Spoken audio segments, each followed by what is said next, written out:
Hello friends, welcome to our channel. Today we're going to take a look at another horrible case with you, the case of Emmett Corrigan. Ashley Harmon, a bright and energetic person, became a caretaker for her 5 siblings after her parents' divorce at age 9. Her strong faith as a devout Mormon gave her strength and comfort in tough times, helping her overcome obstacles with determination and courage. In 2003, Ashley, a human development major, met Emmett Corrigan, a philosophy student, while attending Utah State. Like Ashley, Emmett's parents divorced when he was 10, and he had a tough time coping with the aftermath. However, he eventually found comfort in the Mormon faith. Although Emmett wasn't born into the Church of Jesus Christ of Latter-day Saints, he converted to the church at 17 in a ceremony attended by his family and friends. Ashley initially thought Emmett was cute, and he felt the same way about her. Emmett was impressed by Ashley's intelligence and was immediately smitten with her from the moment they met. In fact, he confided in his closest friends that he knew Ashley was the one he wanted to marry. Emmett proposed to Ashley at Christmas 2008, and she happily accepted. They married in a Mormon temple, surrounded by shared beliefs. Overjoyed, they started their new life, finding stability and happiness in their union. In Mormonism, marriage is sacred and eternal, lasting beyond death, with divorce only allowed in extreme cases. Ashley and Emmett welcomed twin daughters in 2005, feeling overjoyed and thrilled to experience parenthood. While attending Utah State University, they balanced childcare and education, relying on faith and love to overcome challenges. Emmett graduated from Utah State University with honors in 2009, attended law school and passed the bar, becoming a bankruptcy attorney. Meanwhile, Ashley stayed home to care for their 4 kids, managing the household while Emmett built his career. Behind closed doors, their seemingly perfect life hid secrets. In August 2010, Emmett faced increasing pressure to provide for his family of 4 young children, all under the age of 5, as the financial burden became overwhelming. To improve his financial situation, Emmett decided to establish his own criminal defense law firm.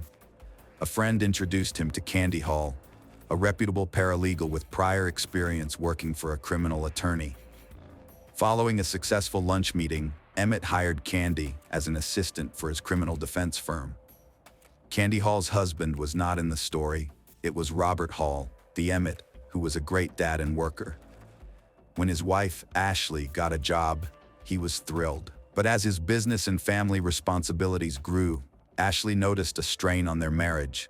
Robert coped with the pressure by working out excessively, often at inconvenient times, leaving Ashley to care for their 4 kids alone. On January 15, 2011, Ashley and Emmett had their 5th child, a son, despite their growing distance. However, Emmett's behavior towards their newborn was different from how he had behaved with their other children. Instead of being attentive, he started spending more and more time away, sometimes staying out overnight. Ashley confided in her sister that she was worried about Emmett's actions and suspected he might be cheating on her. Around the same time, Emmett's assistant, Candy Hall, was experiencing her own marital problems. She told a friend that her husband, Rob, was jealous of her working for the charismatic Emmett, and their constant fights were affecting their marriage. On their 7th wedding anniversary, March 6, 2011, Ashley was left alone with the children while Emmett claimed he was attending a bodybuilding convention.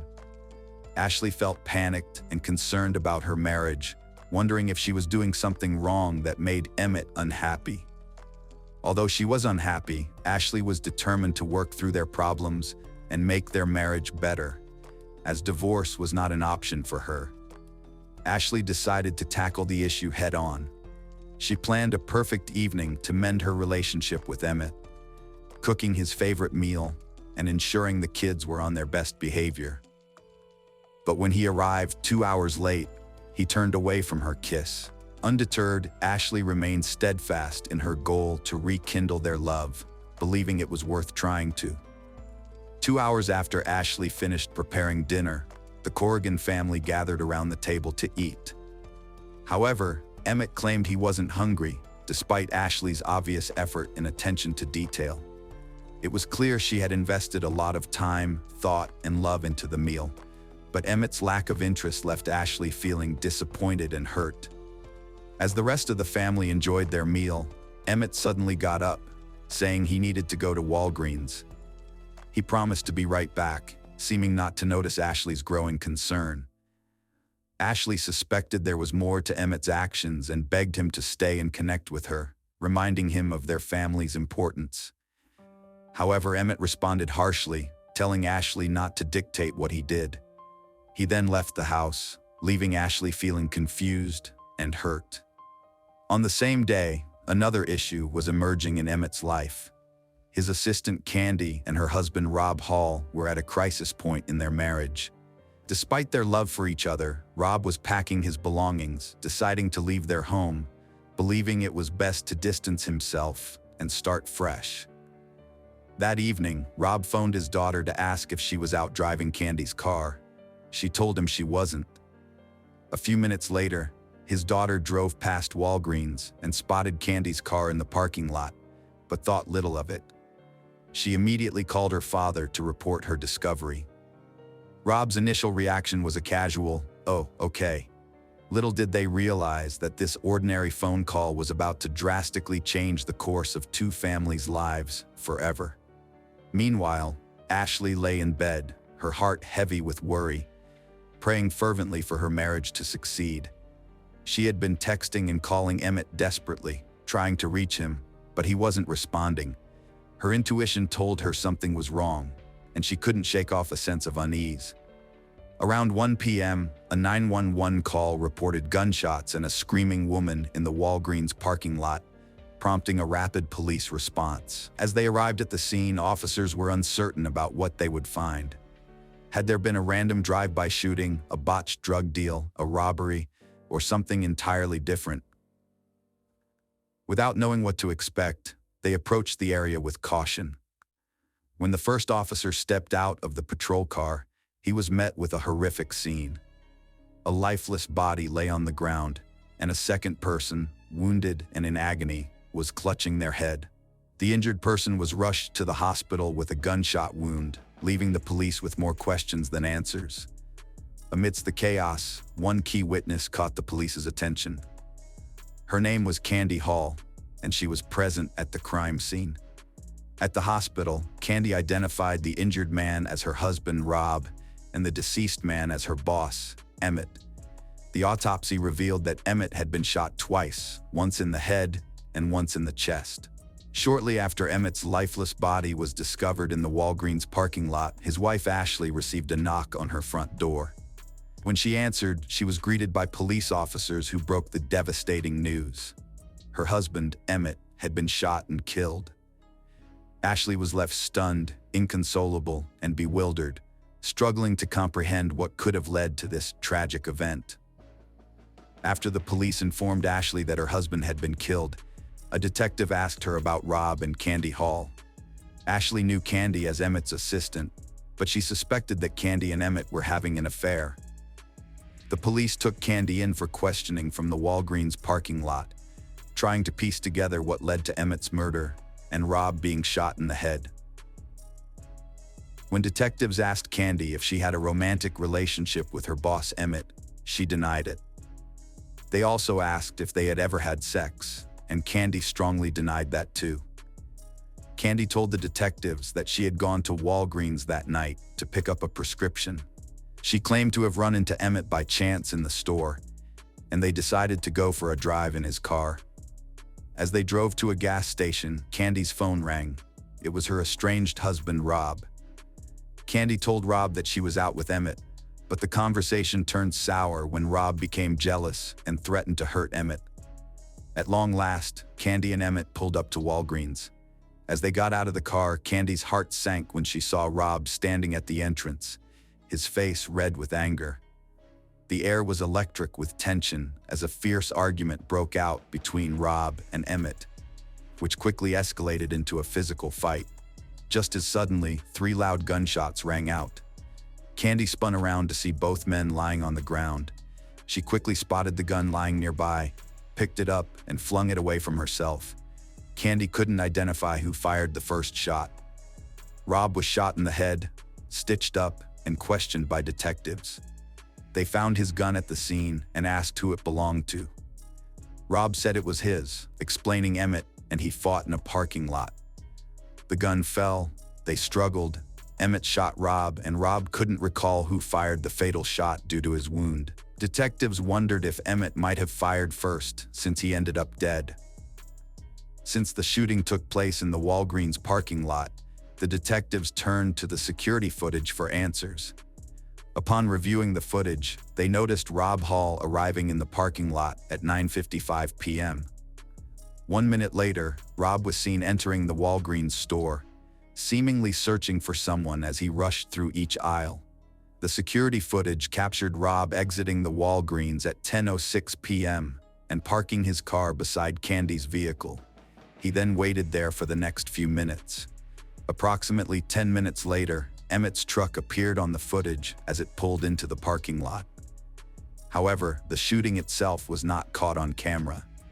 Candy initially denied being romantically involved with her boss, but rumors among their co-workers suggested otherwise.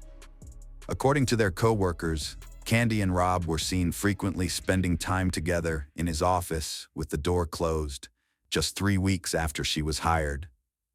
On the day Emmett was shot, detectives made a curious discovery. Emmett had accompanied Candy to the public defender's office to discuss divorcing Rob. During the investigation into Emmett Corrigan's murder, crime scene investigators searched his vehicle in the parking lot and found steroids in the glove compartment.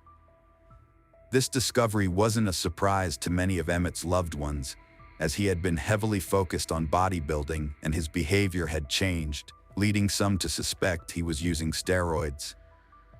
When Candy gave her statement to the detectives, she described a specific pattern of shots that suggested Rob shot and killed Emmett twice before turning the gun on himself and shooting himself in the head.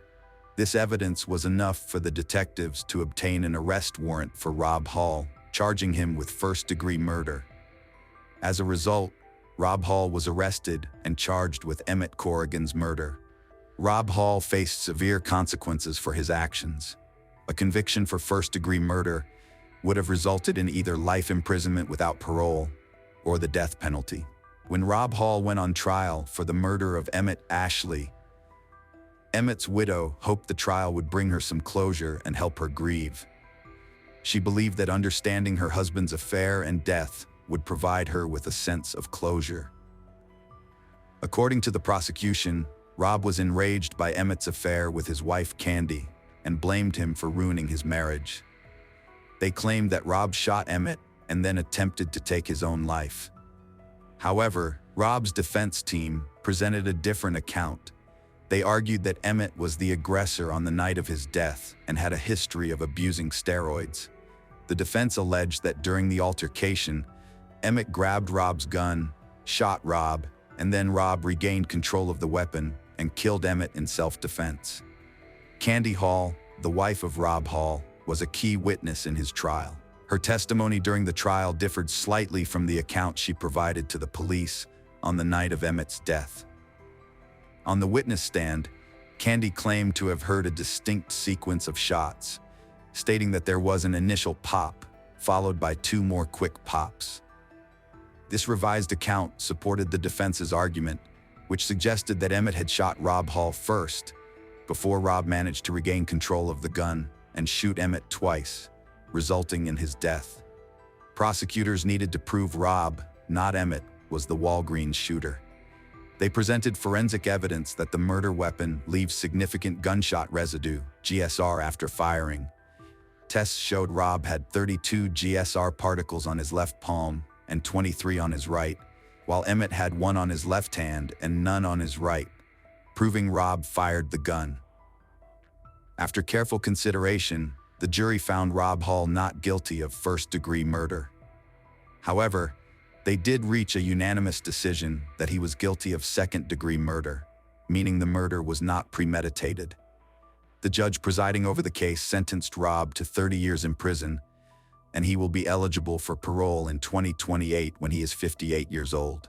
Despite being convicted, Rob has consistently claimed innocence and appealed his conviction in 2021. However, the Idaho Supreme Court upheld his conviction, denying him a retrial.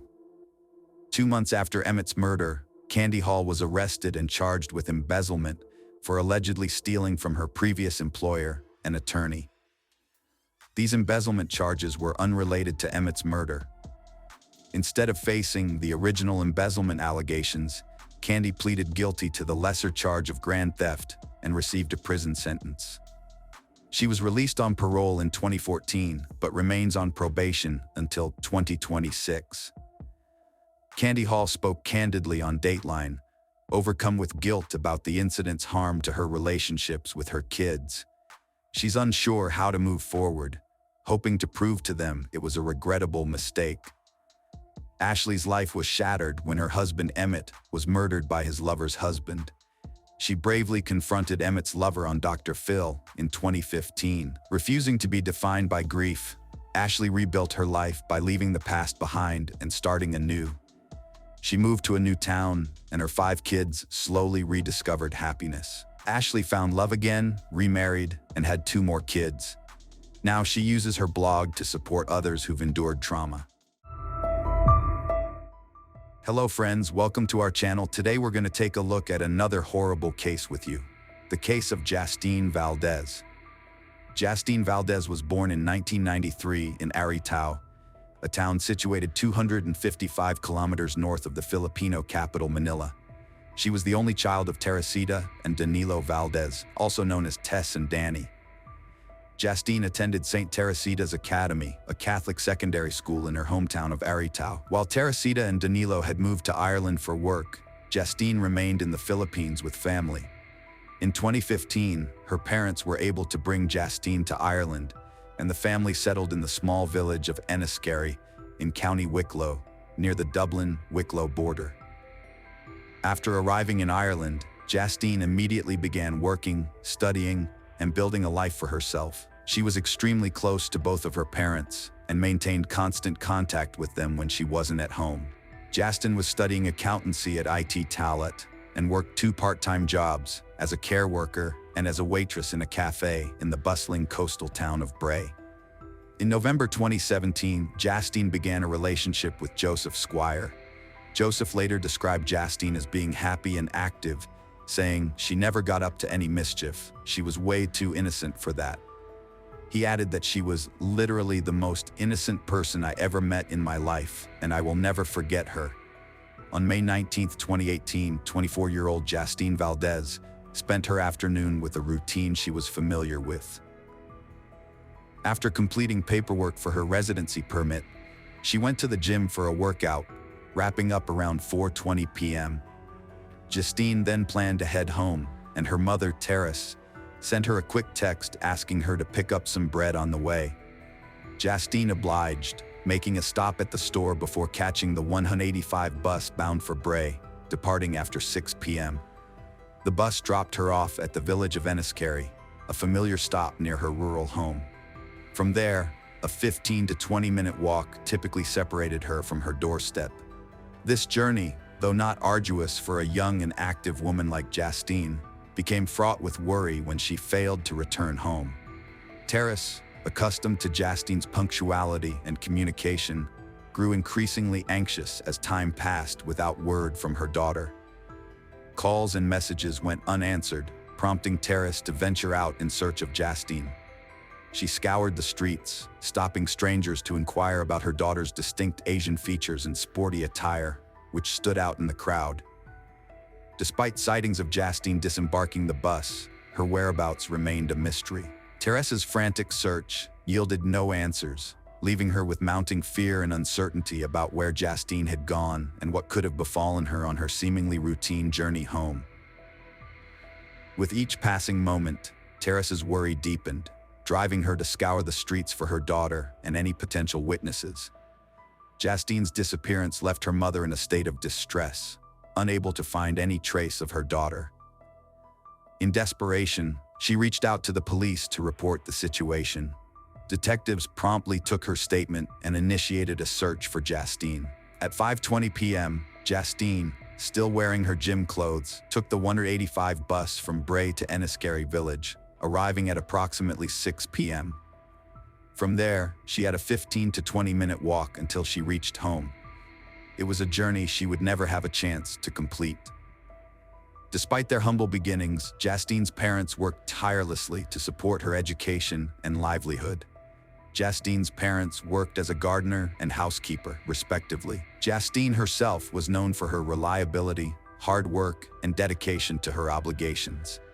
Given her strong ties to her family and her commitment to her responsibilities, no one believed she would willingly abandon her loved ones. Furthermore, her limited social circle and absence of typical teenage rebellious behavior made the idea of her running away seem implausible. Despite contacting all of Justine's acquaintances, none could provide insight into her whereabouts. At 24, Justine had outgrown any inclination for teenage defiance, remaining a steadfast and devoted member of her family until her sudden disappearance. Hence, the possibility of Justine running away was swiftly dismissed. She maintained an unwavering connection with her parents, updating them on her every move. On the particular day, she and her mother exchanged a staggering 63 messages, the last being at 6:24 p.m. when Justine alighted from the bus. As detectives diligently investigated leads to determine Justine's whereabouts, a crucial tip emerged from her co-workers. Shortly after Justine's bus stop, authorities were notified of a disturbing incident. A female motorist reported witnessing a man forcibly pushing an Asian woman with dark hair, dressed in sportswear similar to Justine's, into the trunk of a black Nissan Qashqai. The woman recounted her harrowing experience, driving past the suspicious scene with her 12-year-old son and promptly alerting the police. Shortly after, another motorist passed by and witnessed a similarly distressing scene. This time, an Asian girl was seen seated in the back of the vehicle, tapping on the window in evident fear. Initially perplexed, the driver later discussed the incident with his wife. Upon returning home and realizing the gravity of the situation, he promptly contacted the authorities at 7:20 p.m. to report the suspected kidnapping.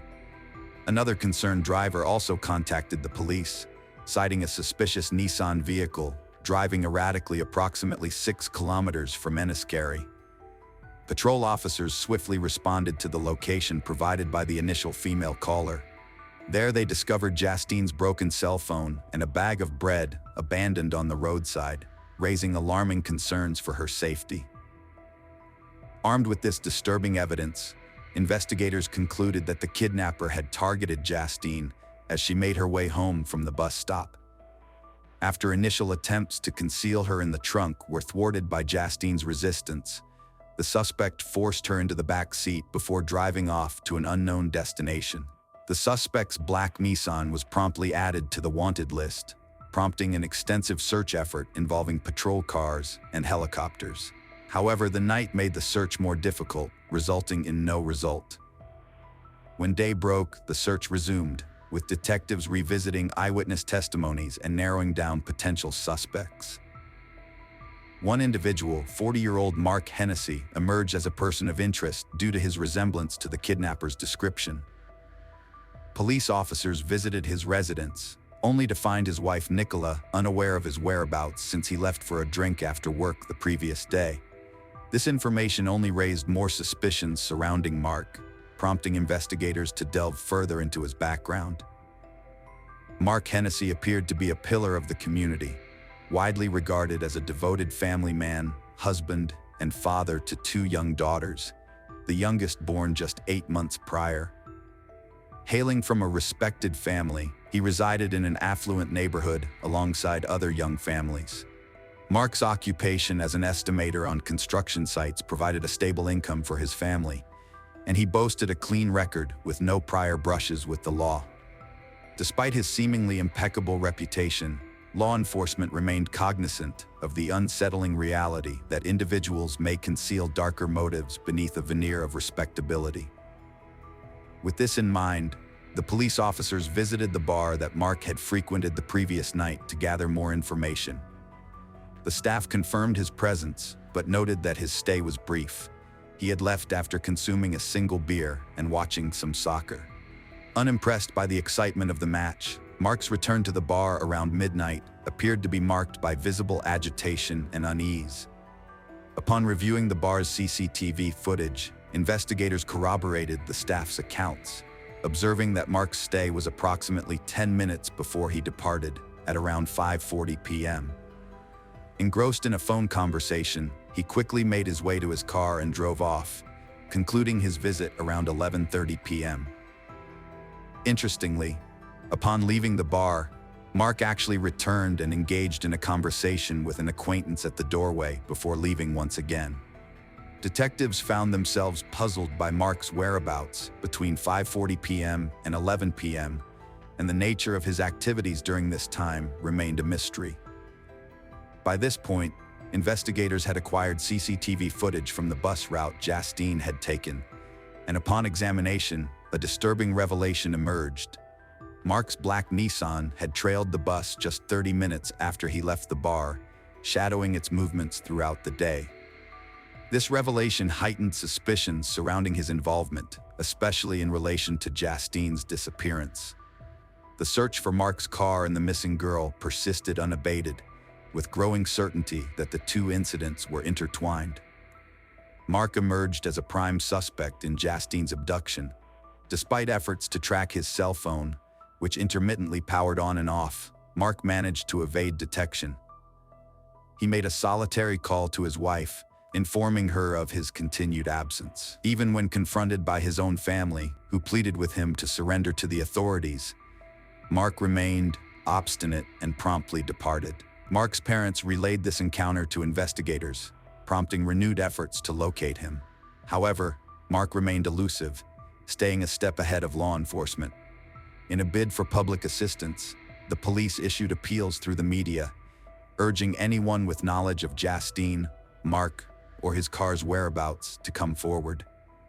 One listener heeded this call, spotting a similar Nissan Qashqai on the road with a familiar-looking driver behind the wheel. Sensing an opportunity, she followed the vehicle to Cherrywood Park, where she observed the driver closely before promptly notifying the authorities. Upon arrival, the responding police officers encountered a man seated behind the wheel, his body covered in blood. Despite their attempts to coax him out of the vehicle, Mark remained obstinate, brandishing a knife in a menacing manner. Faced with imminent danger, the officers were compelled to resort to the use of firearms, resulting in a bullet striking Mark in the shoulder. Removing him from the car, they discovered him conscious, though uncooperative. As they commenced their examination of the vehicle, their hopes of locating the missing girl were dashed, as Justine was nowhere to be found. Persistent questioning yielded no answers from Mark, who maintained a steadfast silence. Medical personnel promptly attended to him, and he was swiftly transported to the hospital, where doctors battled to save his life, clinging to the hope that he might divulge Justine's whereabouts. Tragically, it was revealed that the bullet had tragically ricocheted, fatally striking Mark in the head. Subsequent investigations unearthed the grim truth. The blood adorning his face and body belonged to him, and he bore several fresh stab wounds on his arm and neck. Law enforcement speculated that, consumed by fear of exposure, Mark had chosen to confront his fate with the knife, conveniently stashed in his vehicle. When the police finally apprehended him, there was a sense of disappointment pervading the air. Despite successfully locating the suspect and his vehicle, their primary objective of finding the missing person remained unfulfilled. However, a note was discovered, its contents obscured by bloodstains. Through the haze of crimson, officers managed to discern the words "sorry" and "Puck's Castle," hinting at a potential lead to Justine's whereabouts. Though hope flickered dimly, they persevered in their search, while the anxious parents fervently prayed for their daughter's safe return. A meticulous search unfolded in a wooded expanse south of Dublin, guided by the cryptic clue near the castle. Initially, Justine's purse containing her identification documents was unearthed. Then, on May 21st, a grim discovery was made: the lifeless body of Justine Valdez. Autopsy revealed the horrific truth that she had been murdered on the very evening of her abduction, succumbing to manual strangulation. Tragically, evidence of sexual assault further compounded the brutality of her demise. However, amidst the sorrow and despair, another unsettling revelation emerged. Toxicological analysis unveiled the presence of prohibited substances in Justine's body. This posed a puzzling enigma, as there was no clear explanation for the origin or purpose of these substances. Conversely, the analysis found that Mark had ingested a significant quantity of these substances, further deepening the mystery surrounding the tragic events. It emerged that Mark had recently spiraled into alcohol and substance abuse, likely contributing to the presence of these substances in Justine's system. Concurrently, his domestic life had deteriorated, with frequent spats between him and his spouse over his substance abuse and mounting debts.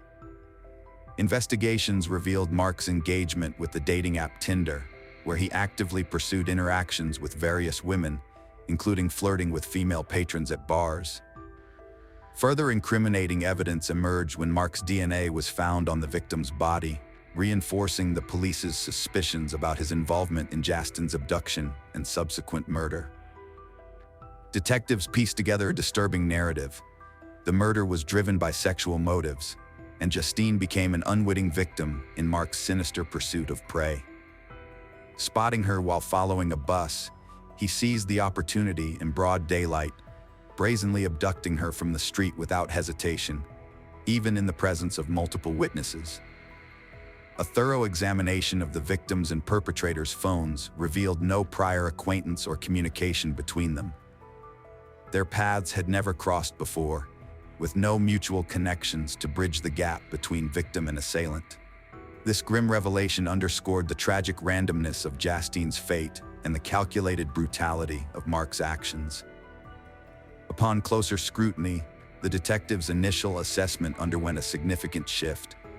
It transpired that Mark was intimately familiar with the route Justine frequently traversed, suggesting a premeditated nature to her murder.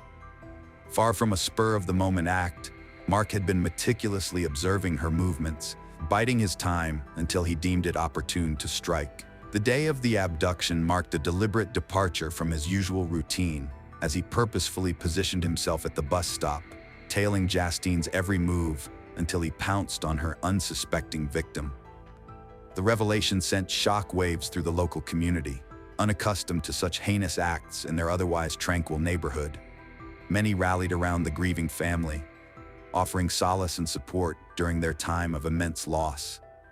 At the farewell ceremony, poignant tributes were paid as white balloons soared into the sky, symbolizing hope amidst despair. Some attendees donned pink t-shirts emblazoned with Justine's likeness, a touching homage to her memory. Ultimately, Justine's family chose to lay her to rest in her native Philippines, seeking solace in familiar surroundings. Though they initially remained abroad for a period, they eventually returned to Ireland in 2021, seeking a fresh start and new opportunities. Relocating to a different city and pursuing new occupations offered a chance to heal from the harrowing memories that haunted them in their former home. Mark Hennessy exhibited the characteristic behavior of a serial sex offender. They concluded that although his crime seemed spontaneous and unplanned, he displayed the traits of someone who had committed such acts multiple times previously. In the early days of the investigation, it emerged that a man matching Hennessy's age and physical description had been harassing female passengers at train stations in South County, Dublin, over several years, including exposing himself to them. However, there is no definitive proof that Hennessy and the serial harasser were the same person. We will likely never know, as Mark Hennessy's secrets died with him. Hello friends, welcome to our channel. Today we're going to take a look at another horrible case with you. The case of Lauren Phelps. In a quiet suburban neighborhood in North Carolina, a young woman named Lauren Hugelmeyer Phelps was found brutally murdered in her home. She was a loving wife, a dedicated mother, and a cherished member of her community. The shocking discovery of Lauren's lifeless body sent shockwaves through the tight-knit community, leaving family, friends, and neighbors in disbelief and mourning. Lauren was described as a compassionate and vibrant woman who had a passion for helping others. As the investigation unfolded, the disturbing events leading up to her tragic death were revealed, uncovering a dark and unexpected truth. The investigation into Lauren's murder was complex, as law enforcement meticulously pieced together the events of that fateful night. Their dedication and commitment to justice became unwavering in the pursuit of truth. This is the story of Lauren Hugelmeyer Phelps, a life taken far too soon, leaving a community grappling with grief and seeking answers. Lauren Hugelmeyer Phelps was born on June 9, 1988, in Los Angeles County, California, United States, and raised in Kentucky by her parents Lori and Dale Hugelmeyer. She had a very close, supportive, and loving family with 2 sisters. Lauren was especially close with her father and one of her sisters, Beth Agner. She was known to be a friendly, caring, kind, and smart girl. Her family practiced Christianity and were very religious, eventually moving to North Carolina before she graduated. Lauren first met Matthew in school while they were teenagers. However, they weren't particularly close at the time. Matthew, on the other hand, didn't have the same kind of family that Lauren had. He had a very rough upbringing and barely had a family at all. His father wasn't in his life, and his mother was only around half the time.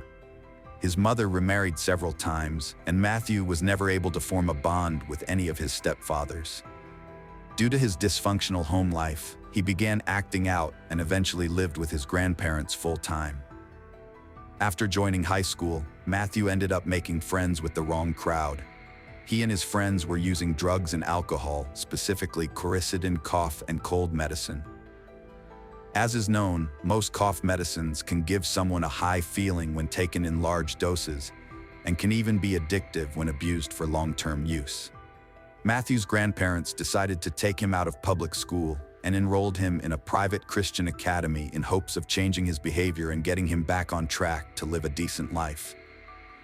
Luckily, it worked for the most part. He stopped abusing drugs and alcohol, got his grades up, and did very well in school. However, he continued to abuse cough syrup for the rest of his life. Lauren and Matthew reconnected on social media. It started with DMs on Instagram, then texting, talking on the phone, and video chats.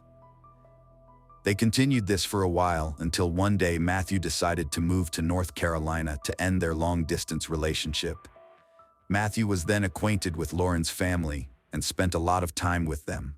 Her family loved him and thought he was amazing for the most part. Lauren's mother adored Matthew and treated him like her own son, but Lauren's father had his suspicions about him. He thought there was something off about Matthew and felt their relationship was moving too fast, since Matthew had just moved to North Carolina after only a few months of online communication. Lauren's father's suspicions were proven when they invited Matthew over for family game night. They were playing 20 questions, and it eventually came out that he was married once before. Everyone thought it was strange that he hadn't mentioned this before and wasn't talking much about it. They asked him questions, but he chose to dodge and not answer most of them. Lauren got over it and put it behind her, but the rest of her family remained cautious about him. Lauren and Matthew continued spending time together, and the more time they spent together, the more they fell for each other. Matthew seemed like the perfect man for her.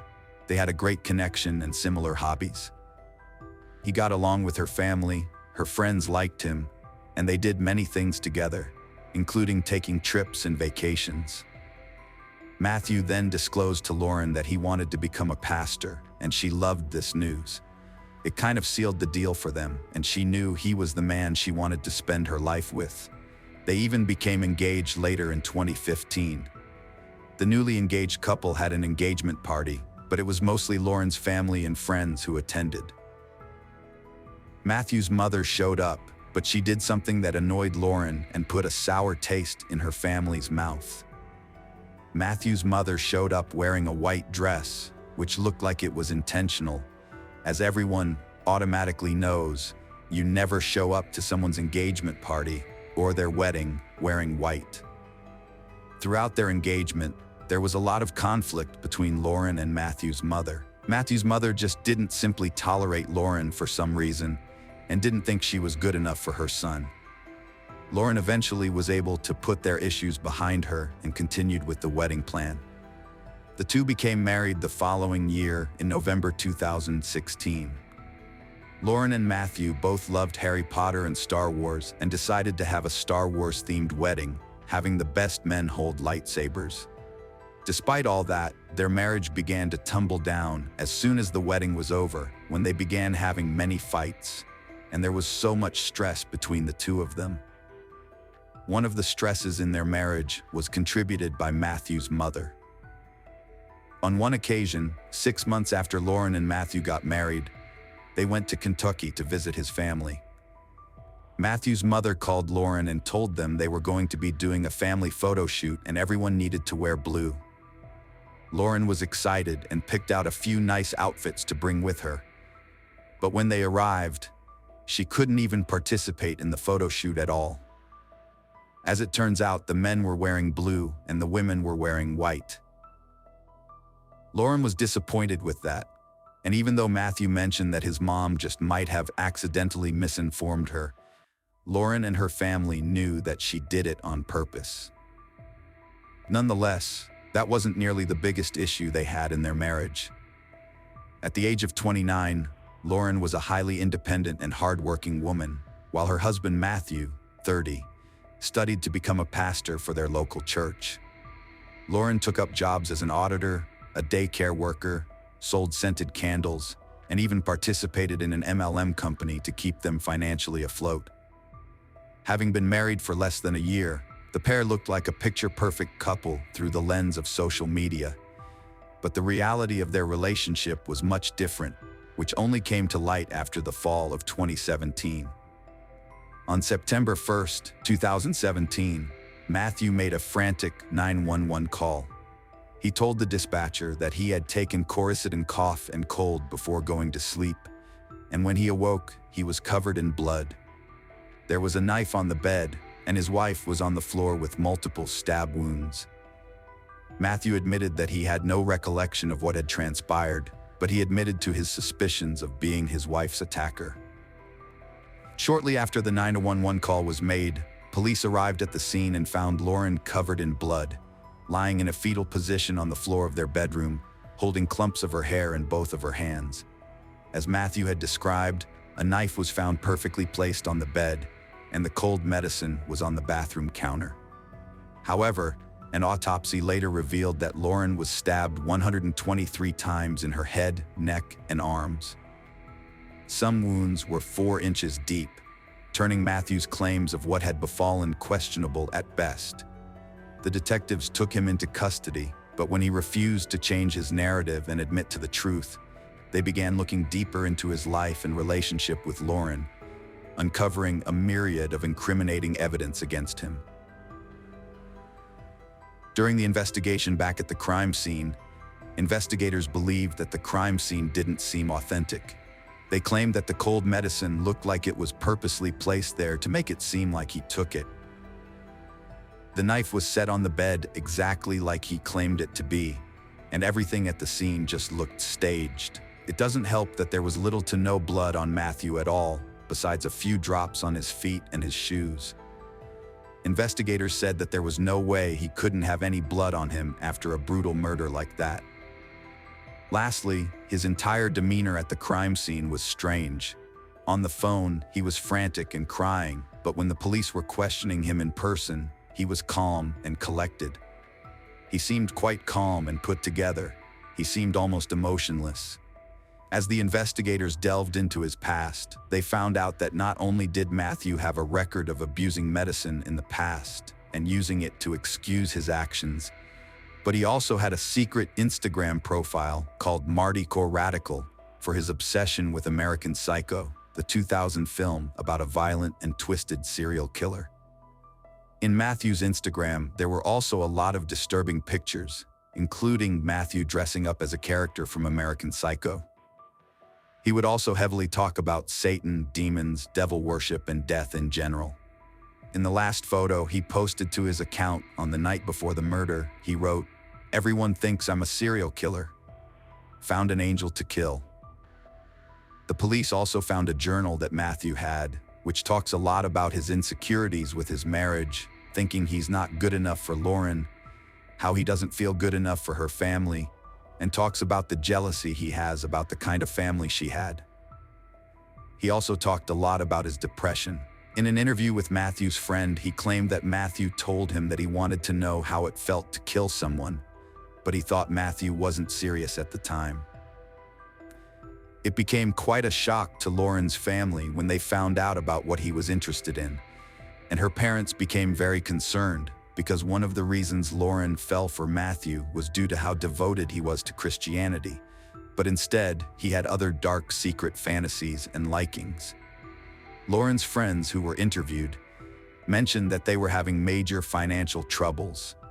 Lauren was very hardworking her entire life and worked 2 jobs while married to Matthew. The first one being an auditor for a Fortune 500 company, and the second being a babysitter working in a church daycare. She also had her own little side business where she would make candles and sell them on MLM. She even had a YouTube channel where she'd advertise these candles. They also mentioned that Matthew was always between jobs and never seemed to hold one down for more than a few months. The couple had a lot of debt, but Matthew was the one who was causing them to drown in bills. He spent tons of money, especially at Best Buy, where he spent thousands of dollars. He would even steal money right out of Lauren's purse and would take money out of their savings account that was used for vacations.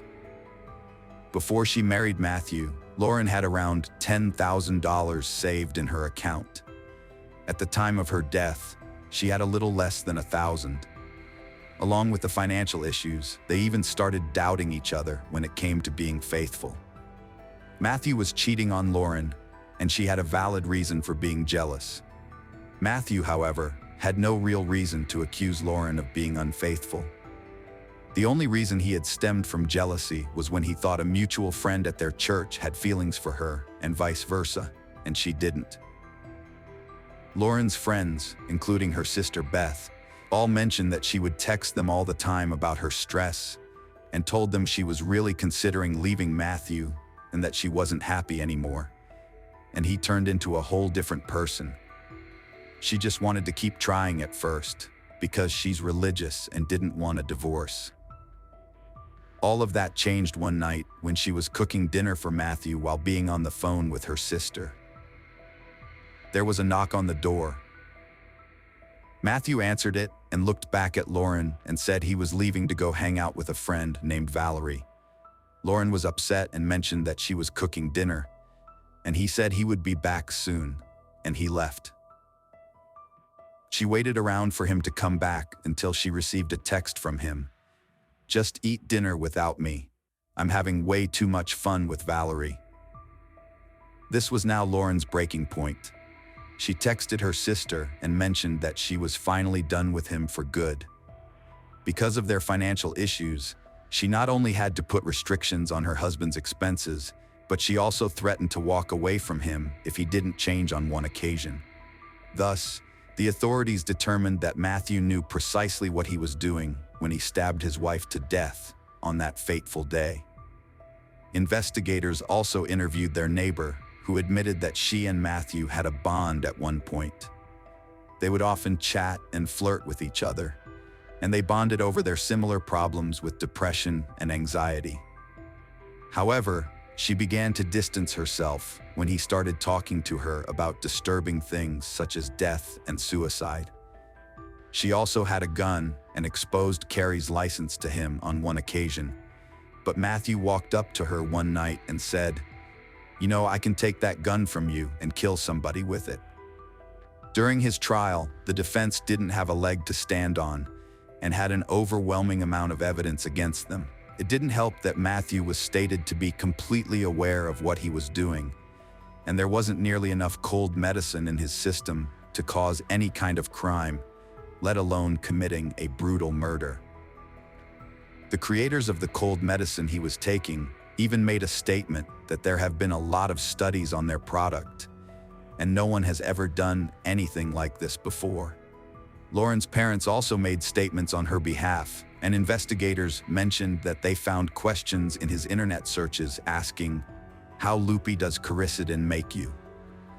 And has anyone ever been high from quercetin?" In October of 2018, to escape the death penalty, he admitted that the alibi of the cough and cold medicine was a lie, and that he had pretended to be delirious during the 911 call to get away with his actions. Matthew was charged with premeditated first-degree murder and was sentenced to life in prison without the possibility of parole. Matthew even stood up to give Lauren's family an apology for what he did to her and what he did to them. But her parents said his apology means nothing, and they will never forgive him for taking their daughter away. Lauren's story has ignited a collective effort to support victims of domestic violence and raise awareness about the resources available to those in need. Community initiatives have sprung up, providing support and a haven for those seeking refuge. The pursuit of justice for Lauren led to the conviction of the individual responsible for her murder. Intervention and support for victims. As we remember Lauren, we honor her memory by continuing to stand against domestic violence and supporting those affected by it. Her legacy serves as a reminder of the urgent need for education, awareness, and compassion within our communities. In the end, Lauren Hugelmeyer Phelps' legacy will be one of resilience and hope.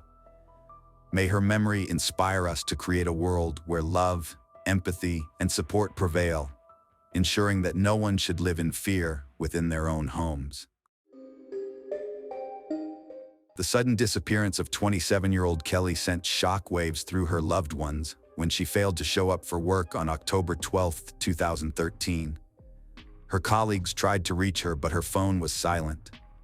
Normally, Kelly was very active on social media, so this was alarming. She never let her phone out of her sight before. Concerned, her loved ones contacted the police and filed a missing persons report. Detect launched an investigation that uncovered several intriguing details, and the story grew more complicated with each discovery. Kelly DWI was born in 1986 in Lincolnshire, a suburb of Chicago, into a loving family. In 2002, when Kelly was 16 years old, her parents decided to divorce but maintained a friendly relationship for her benefit. The divorce was a traumatic event that significantly impacted Kelly's life. A year later, she graduated from high school without a clear direction for her future. Opting to take a break before heading to college, she worked part-time at a restaurant. By 2008, at the age of 22, Kelly decided to make a bold move and relocated to Milwaukee, Wisconsin, a city about an hour away from Chicago that reminded her of home. Milwaukee is the largest city in Wisconsin by population and offered great opportunities. Kelly quickly adapted. She made new friends, attended college, and took a job as a yoga coach to cover tuition and housing expenses. She also worked occasionally as a nanny to manage financial challenges. Kelly enjoyed exploring all the trendy and interesting places in the city. She relished life and harbored big aspirations for the future. The last time she saw her father was about a month before she vanished. He visited Milwaukee to see his daughter. At that time, Kelly had already graduated and was working as both a yoga trainer and a sales clerk at a sports store.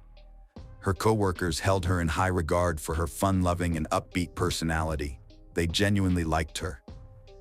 By all appearances, Kelly seemed happy and content with her life right up until her sudden disappearance. Kelly loved her job and had been in relationship with Chris Zach for a year. Chris Zach, a 38-year-old, was a successful IT at a trucking company. He had graduated from Boston University with a degree in international back in 2009. For his career, he relocated from New York City to Milwaukee. Chris was known as a hard-working and decent individual with a good family. Just like Kelly, he enjoyed sports and entertainment. Together, they seemed to make an excellent pair.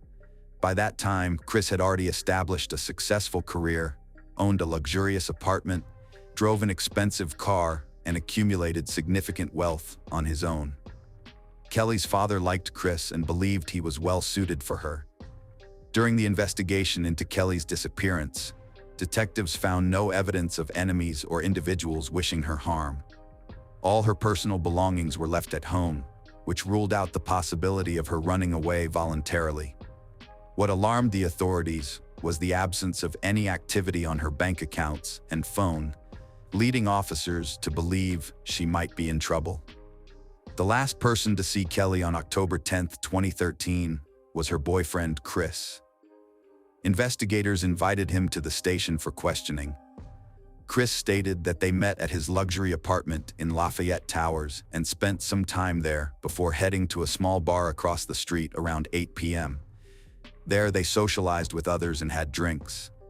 Cheerfully, they returned to his apartment by about 2:30 a.m., went to bed soon after. By 9 a.m., Kelly left the apartment and they never saw each other again. Chris stressed that he did not consider Kelly as his girlfriend. As per him, they had an open relationship and he was genuinely in love with another woman with whom he envisioned his future. This revelation made investigators suspicious, despite Chris's story appearing plausible on the surface. Detectives decided to scrutinize him further. They interviewed friends who were with the couple that night to gather more insights. They confirmed they had an enjoyable time together, starting at the bar, then moving outdoors. Hungry, they ordered a pizza and ate it right on a bench. Kelly was in good spirits and shared her for the next day, which happened to be her day off. She intended to catch up on sleep, practice yoga, do laundry, and rest. Chris and Kelly later headed home. Shortly after, a friend came over for another drink upon their invitation. This friend felt uncomfortable being in Chris's apartment. After having a few drinks, she sensed tension within the couple and decided to leave. She mentioned that Chris was smoking and chatting with her that night, while Kelly seemed rather sad. The girl assumed Kelly was just tired and chose not to bother them further, excusing herself from the apartment. Upon conversing candidly with Kelly's other girlfriends, the investigator discovered that things were not as smooth as they appeared between Chris and Kelly. While Kelly was genuinely in love with him, Chris didn't seem equally invested in the relationship. He wasn't making any joint plans with her for their future, which distressed Kelly. Kelly suspected that Chris was involved in an affair and foresaw an impending breakup. Consequently, she began exploring other options by registering on a dating site and corresponding with different men online without meeting them in person, hoping to normalize relations with Chris. Her friends disclosed that they noticed bruises on Kelly's arms and neck, but whenever they questioned her about it, Kelly deflected by joking about having had a crazy night and changed the subject immediately. They harbored suspicions of possible violence, but Kelly never confirmed these suspicions. By then, the CCTV footage from Chris's house had been analyzed. It showed the couple returning drunk to the apartment at night. However, there was no evidence of Kelly leaving afterward. This contradicted Chris's claim that Kelly left his home at 9 a.m. the next morning. It turned out another friend of Chris's had been at the apartment that evening. This friend reported using illegal substances with Chris. Based on this information, detectives obtained a search warrant for the apartment and went to Chris's residence. Inside, they discovered various substances, pills, pipes, and other items, and arrested Chris for possession. The detectives also noted an unusual detail: a torn curtain in the bathroom. The hooks that held it were damaged, as if the curtain had been ripped off by force. During interrogation, Chris remained calm and confirmed he had taken substances, but denied distributing them. The police accessed Chris's cell phone and found alarming materials. There were photos of a girl, naked and unconscious on his bed, as well as a video showing him raping the unconscious girl and seemingly strangling her. Suspicions arose that Chris was drugging the girl to become intimate with her. These materials were entered into evidence concerning Kelly's disappearance. Subsequently, the police returned to Chris's apartment with a dog trained to detect dead bodies. The dog responded to both the bed and bathroom in Chris's apartment, then indicated interest at the front door. The dog later led law enforcement officers to Chris's car in the parking lot and pointed towards garbage cans. By this point, investigators were certain the missing person was deceased. making Chris the prime suspect in Kelly's case. Evidence suggested Kelly spent her last moments in his apartment before he transported her body elsewhere by car. However, it remained unclear how he managed to move her body undetected by any of the 28 CCTV cameras present. While continuing their investigation, police examined Chris's computer and found explicit images involving minors. Consequently, he faced charges for possession of these materials. At that point, Chris was out on bail pending trial as investigators continued seeking evidence and Kelly's body to file charges against him effectively. After recalling what Chris had mentioned about another girl he was dating secretly, detectives began investigating the suspect's double life. It turned out that this girl's name was Megan, and they had been seeing each other for approximately 3 years.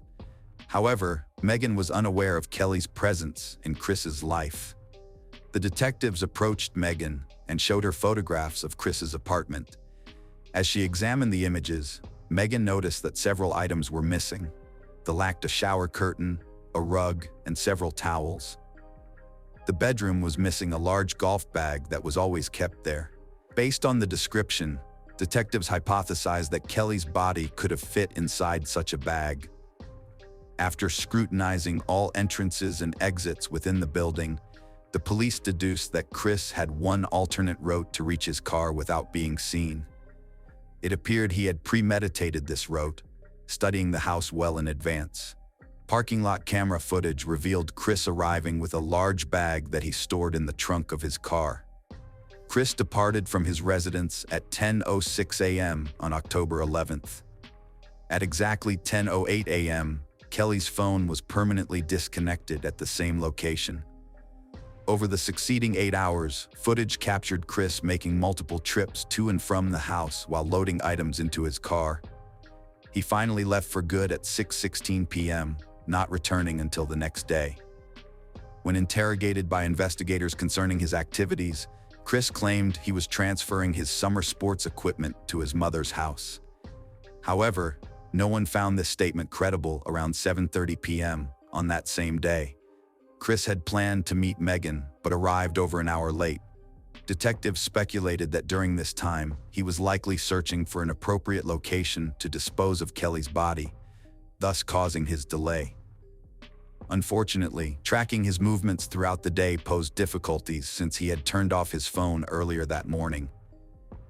Being an experienced IT professional, Chris likely understood that keeping his phone active would facilitate easy tracking through phone billing information. According to Megan's testimony, Chris was not himself that night. He seemed agitated and nervous. He started fiddling with his phone, claiming it wasn't working, which he said was the reason for his lateness. After the date, they headed to Megan's apartment, where they spent the night. Throughout ordeal, Chris appeared so stressed out that he didn't sleep a wink and sweated profusely to the point where she even had to change the sheets the morning. Investigators speculated that his anxiety was due to not yet having disposed of Kelly's body, which was in his trunk. Fear of exposure loomed large. Chris was evidently trying to figure out where he could hide the remains. On the morning of October 12th, he said goodbye to Megan and left. But before leaving, he tried to convince her to move with him urgently to another city, Denver, but she refused.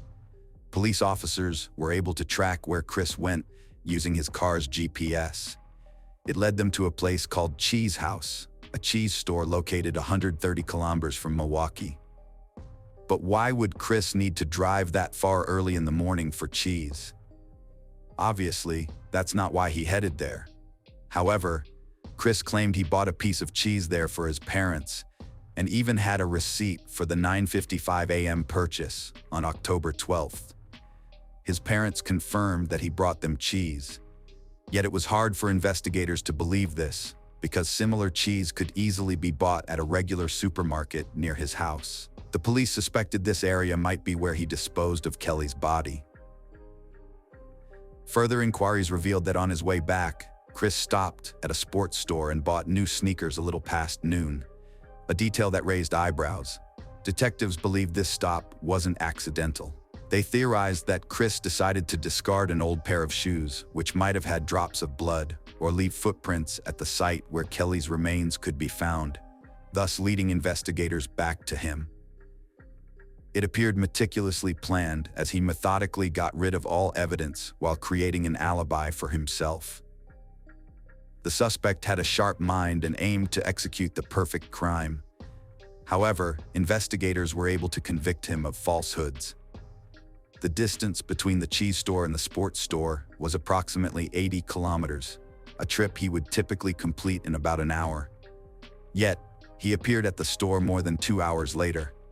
Delay suggested that for another hour, he was engaged in something else, likely hiding the body. The theory was that he had found a place along the way to dispose of the bag. Police were on the hunt for the body, but lacked a specific location, making their search challenging and inconclusive. The possible search area covered the entire 80 kilometers route, a scenario akin to looking for a needle in a haystack. Meanwhile, in November 2014, Chris Zoka faced trial for possession of illegal substances and explicit child photos. He pleaded guilty and received a sentence of 19 years in prison. This was already significant for Milwaukee police, as they managed to imprison such a dangerous individual. Concurrently, the roadside search persisted. At one point, success came when human remains were discovered by a local resident taking a walk in a wooded area about 60 kilometers from the city. Dental records later identified these remains as Kelly DWI's. The local resident immediately reported this grim discovery to the sheriff's office. The authorities quickly presumed these were Kelly's remains, whose whereabouts they had sought for so long. This find finally concluded the search for their daughter for Kelly's parents, who had known no peace for over a year and a half. Now it was imperative to seek justice for her by establishing the precise cause of death. From the skeleton alone, determining this cause was impossible.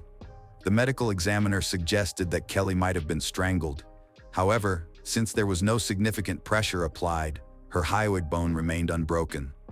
There wasn't any evidence at the site where her body was found, not even remnants like torn curtains or towels or any bags, leaving many questions unanswered.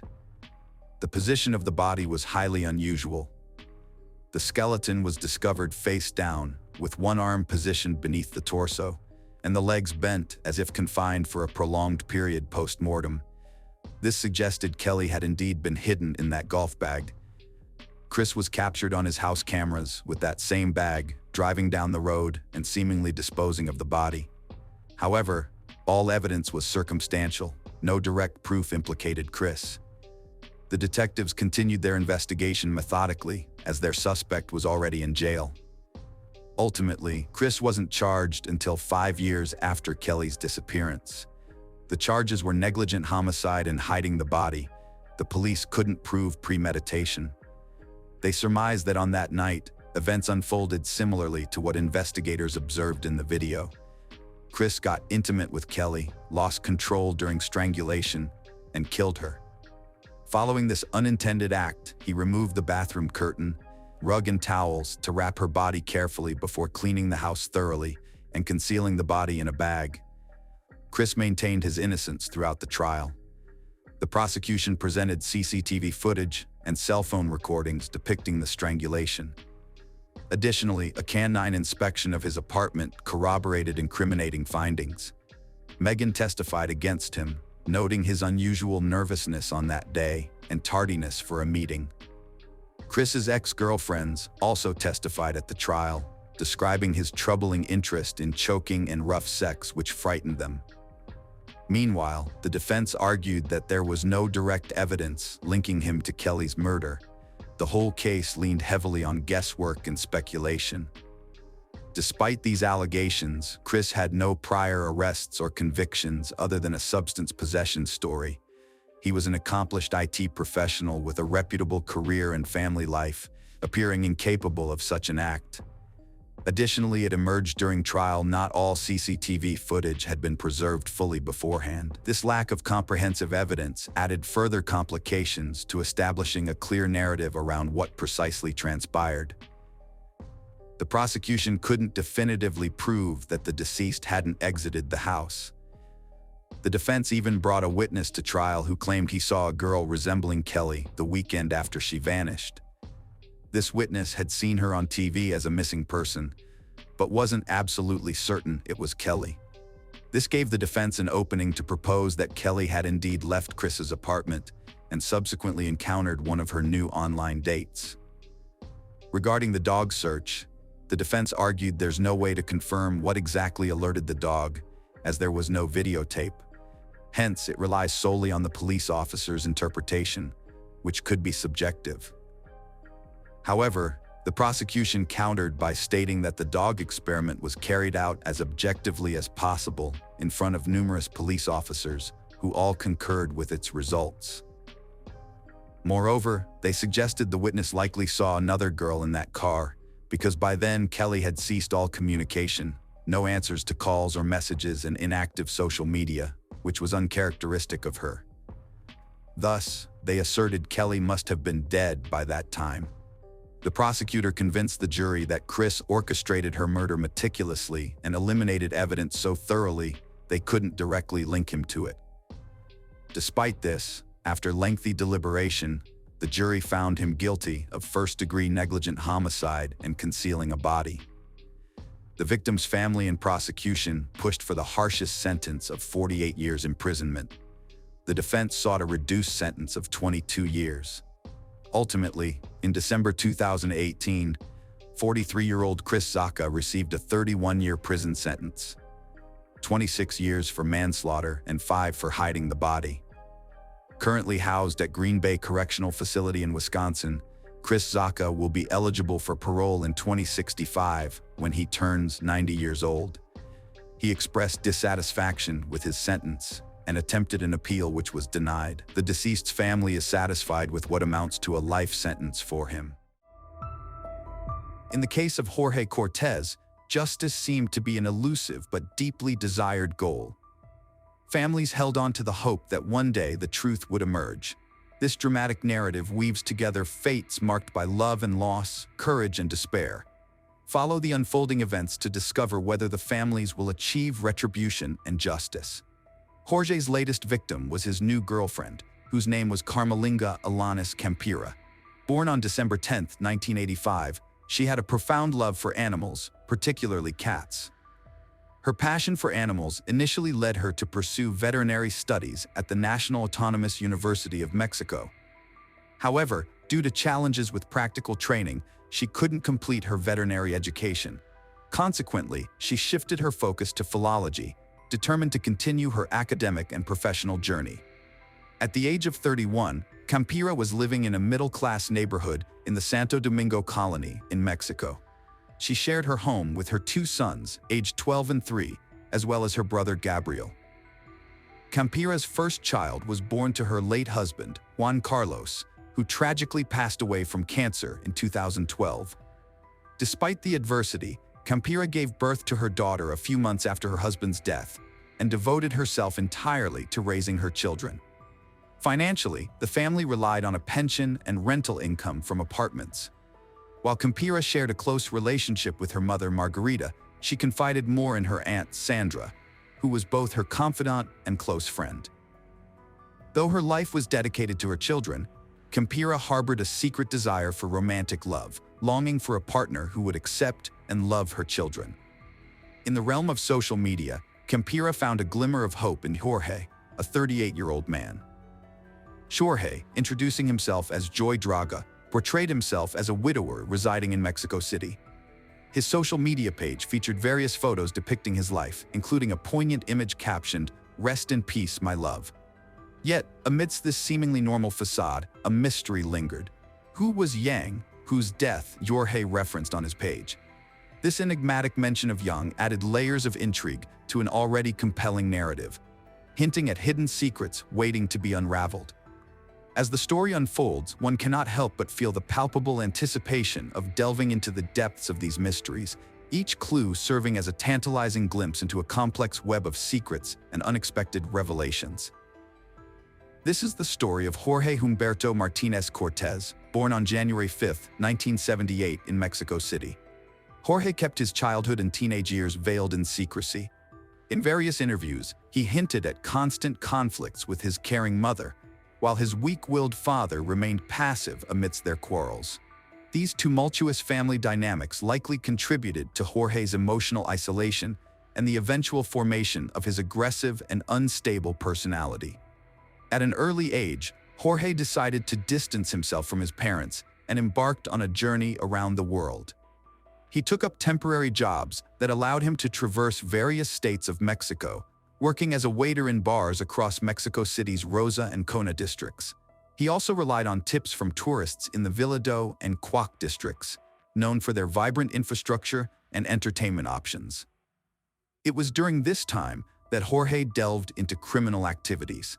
In 2010, Jorge was apprehended on theft charges and sentenced to 4 years in prison. However, due to it being his first offense, the judge granted him bail. Little did anyone anticipate that this leniency would unleash a potential criminal who would later become one of Mexico's most wanted fugitives.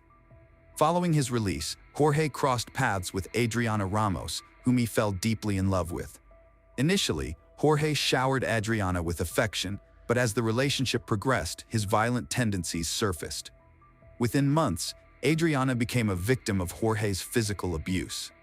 Fearing for her safety, Adriana resolved to end the relationship. One fateful night, Jorge's rage reached a boiling point. He viciously attacked Adriana, dragging her down the stairs by her hair, breaking her nose, and rendering her unconscious. Upon regaining consciousness, Adriana found Jorge threatening to ignite the gas in the kitchen, intending to end both their lives if she dared to leave him. Despite the terror, Adriana summoned the strength to resist. In a desperate struggle for survival, she fought back, eventually managing to free herself from Jorge's grip. Armed with a hammer, she fought off her assailant, miraculously pushing him out of the apartment and out of her life forever. In retrospect, Adriana realized that her courageous act not only liberated her from a violent relationship, but potentially saved her from an even grimmer fate.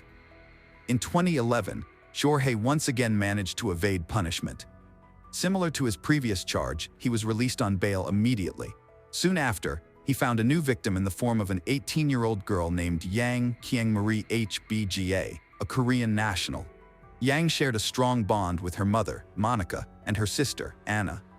Anna, being passionate about sports and socializing, led a vibrant life, balancing her studies in psychology with work at a local restaurant. She resided in the lively Roma colony, an upscale neighborhood in Mexico City. Jorge and Yang crossed paths on one of Jorge's shifts at a nearby bar. There was an instant spark between them, leading to a whirlwind romance. However, beneath the surface, their relationship was marred by violence. Despite frequent conflicts, Jorge and Yang persisted in their tumultuous affair. At the age of 19, Yang made the decision to assert her independence from her family, opting to move to the city with Jorge. However, this change of scenery only exacerbated their issues. Jorge's behavior became increasingly controlling, monitoring Yang's every move, even calling her incessantly at work and limiting her interactions with friends. Gradually, Yang realized she had become ensnared in Jorge's web of dominance and aggression. Desperate to maintain appearances, she remained silent about the domestic abuse, severing communication with her family to spare them from worry. Only her sister Anna and a handful of close friends were privy to the torment she endured behind closed doors. Despite her family's pleas for her to leave Jorge, Yang remained entangled in the toxic relationship, unable to break free from the cycle of abuse. Jorge and Yang's tumultuous relationship was marked by a cycle of attempts to break free, followed by a return to the toxic embrace of Jorge's manipulation. Despite her best efforts to leave him, Yang found herself ensnared by her own fears and vulnerabilities, unable to break the chains that bound her to Jorge. As time passed, Yang underwent a profound transformation, her once cheerful demeanor giving way to deep-seated depression as she desperately sought to please Jorge at any cost.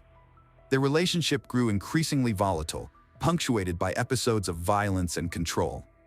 One fateful day in August 2014, following yet another explosive argument, Yang made the courageous decision to leave Jorge and seek refuge with her parents. Encouraged by a concerned friend, she even contemplated involving the authorities to put an end to her suffering. However, the grip of Jorge's manipulation proved too strong, and Yang soon found herself drawn back into his web. Tragically, just 2 weeks later, on the morning of September 21st, Yang's lifeless body was discovered in their apartment. Jorge claimed to have found her hanging in the bedroom, her body bearing the telltale signs of bruising. According to his testimony, he had left the house the previous day, leaving Yang asleep after her shift at the bar. Upon his return the next morning, he allegedly discovered her lifeless form and promptly notified the authorities and Yang's family of the tragic turn of events. Despite Jorge's claims, suspicion shrouded the circumstances of Yang's death, leaving lingering questions about what truly transpired in the final moments of her life. As authorities began their investigation, Yang's family grappled with the devastating loss of their beloved daughter and sister. Their grief, compounded by the shadow of doubt cast over the official account of events. The devastating news of Yang's untimely death sent shockwaves through her family, prompting her sister Monica and niece Anna to rush to the scene. As they arrived at Yang's residence, they were met with a flurry of activity, with police officers and criminologists already on site, meticulously processing the grim aftermath. Their anguish deepened as they witnessed the solemn procession of Yang's lifeless body being carefully removed from the bed. Jorge, Yang's husband, recounted his panicked attempts to aid his deceased wife, his distress palpable in the air. However, their anguish was compounded by the denial of access to the apartment, as they were informed that an ongoing investigation necessitated the preservation of evidence. Helpless, they could only watch as Yang's body, shrouded in a sheet, was solemnly carried out of the house. Amidst their grief, the family grappled with the perplexing narrative of suicide put forth by the authorities. While detectives leaned towards this conclusion, citing the position of the body and Jorge's purported account, Yang's loved ones vehemently contested this theory. Their skepticism was fueled by the absence of any discernible signs of distress in Yang's demeanor prior to her death, leaving them incredulous at the notion that she would take her own life. Moreover, upon closer inspection of the body, they noted bruising on Yang's legs, casting doubt on the initial assessment of suicide by hanging. As they embarked on the somber task of identifying Yang's body and navigating the bureaucratic formalities, the family found themselves thrust into a harrowing journey, seeking answers amidst the fog of grief and uncertainty. Jorge's attempt to rationalize his actions fell flat, as he claimed that the body slipped from his grasp, an explanation met with skepticism by Yang's sister, Monica. Doubts surrounding Jorge's narrative deepened upon hearing testimonies from Yang's friends, who shed light on the tumultuous dynamics within the relationship. According to them, Jorge exhibited controlling and jealous behavior, incessantly calling Yang at work to monitor her every move. Anna, Yang's sister, recounted a noticeable shift in Yang's demeanor since the inception of her relationship with Jorge, noting her gradual estrangement from the family. Despite mounting suspicions and testimonies highlighting Jorge's volatile nature, the police seemed uninterested in pursuing further inquiries, swiftly closing the case by attributing Yang's death to suicide. This decision left Yang's family reeling with unanswered questions and a lingering sense of injustice. Compounding their anguish, the suggestion to cremate Yang's body dashed any hopes of conducting comprehensive forensic investigations. Tormented by suspicions of Jorge's involvement, Yang's mother reluctantly consented to cremation, forgoing the chance to substantiate her suspicions. Jorge's conspicuous absence at the funeral, coupled with his ostensible display of grief through a tattoo of a broken heart, rang hollow in the eyes of Yang's grieving family. His subsequent withdrawal from contact with Yang's relatives only fueled their suspicions further, exacerbating their collective anguish. Yang's tragic demise reverberated throughout the family, plunging them into a maelstrom of grief, loneliness, and despair. Monica, unable to cope with the overwhelming pain of loss, sought solace in alcohol and cigarettes, further isolating herself from her husband and remaining family members. The once harmonious household now suffocated under the weight of sorrow, with tensions escalating to the point where one of Yang's sisters felt compelled to leave, unable to bear witness to the unraveling of their familial bonds in the wake of tragedy. Yang, equipped with an education in culinary arts, harbored dreams of launching her own business. However, her untimely demise shattered these aspirations, plunging the family into a downward spiral. Despite grappling with grief, Monica, Yang's mother, refused to accept the official narrative surrounding her daughter's death. Maternal instincts and a quest for justice fueled Monica's determination to uncover the truth. Yang's zest for life contradicted the notion that she took her own life. Monica found no solace in the details: bruises marring her daughter's body, the absence of a suicide note, and strands of hair missing from her scalp. Convinced of foul play, Monica embarked on a personal crusade for justice.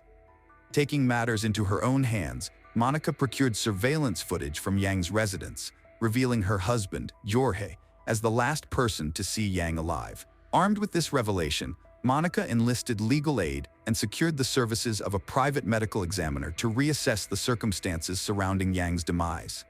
The re-examination unearthed startling revelations, challenging the initial findings. Forensic evidence pointed to a violent death. Marks on Yang's neck indicated strangulation, not hanging. The scene had been meticulously staged to conceal the truth. Bruises on Yang's hands and nails hinted at a struggle against her assailant. Questioning the negligence of law enforcement became paramount. Monica's relentless pursuit of truth spanned 7 months, unveiling a series of oversights and incompetence within the investigative process. It emerged that Yang had previously sought police intervention due to Jorge's violence, but her pleas were disregarded. Monica's quest for justice became a beacon of hope amidst the shadows of despair. In her relentless pursuit, she unraveled a web of negligence, exposing systemic failures that had previously shrouded Yang's tragic demise. Through unwavering determination, Monica sought to rectify the injustices that had befallen her daughter. Monica's journey for justice evolved into an exhaustive quest to unravel the depths of Jorge's depravity. She unearthed damning evidence linking Jorge not only to his father, but also to individuals involved in the case's investigation. The pieces of the puzzle began to coalesce, painting a chilling portrait of Jorge's true nature. Driven by her unwavering maternal love and an unyielding commitment to truth, Monica tirelessly pursued justice. Despite facing skepticism and resistance, she refused to be silenced. Each roadblock only fueled her determination to hold Jorge accountable for his actions. As Monica delved deeper into the investigation, she uncovered disturbing truths about Jorge's past. His connections to criminal elements cast a sinister shadow over Yang's tragic demise, challenging the initial narrative of suicide propagated by the authorities. The prosecutor's office, instead of offering support, met Monica's demands with callous indifference. Advised to abandon her pursuit of justice and seek psychological help, Monica stood her ground, undeterred by the dismissive attitude of those in power. Yang's story transcended the confines of tragedy, becoming a testament to the enduring power of love and the relentless pursuit of truth. In 2016, Jorge's heinous actions claimed yet another victim, thrusting Monica into a new realm of darkness and uncertainty. Meanwhile, Campira's initial infatuation with Jorge gave way to a horrifying realization as Monica's investigation unearthed chilling details about his past. The facade of charm and charisma crumbled, revealing the monstrous depths of Jorge's true identity. Campira found herself ensnared in a web of deceit and danger, her once bright future overshadowed by the looming specter of Jorge's malevolence. As the end of 2016 approached, the anticipation of New Year's festivities filled the air. Yet for Margarita and her family, it marked the beginning of a harrowing ordeal.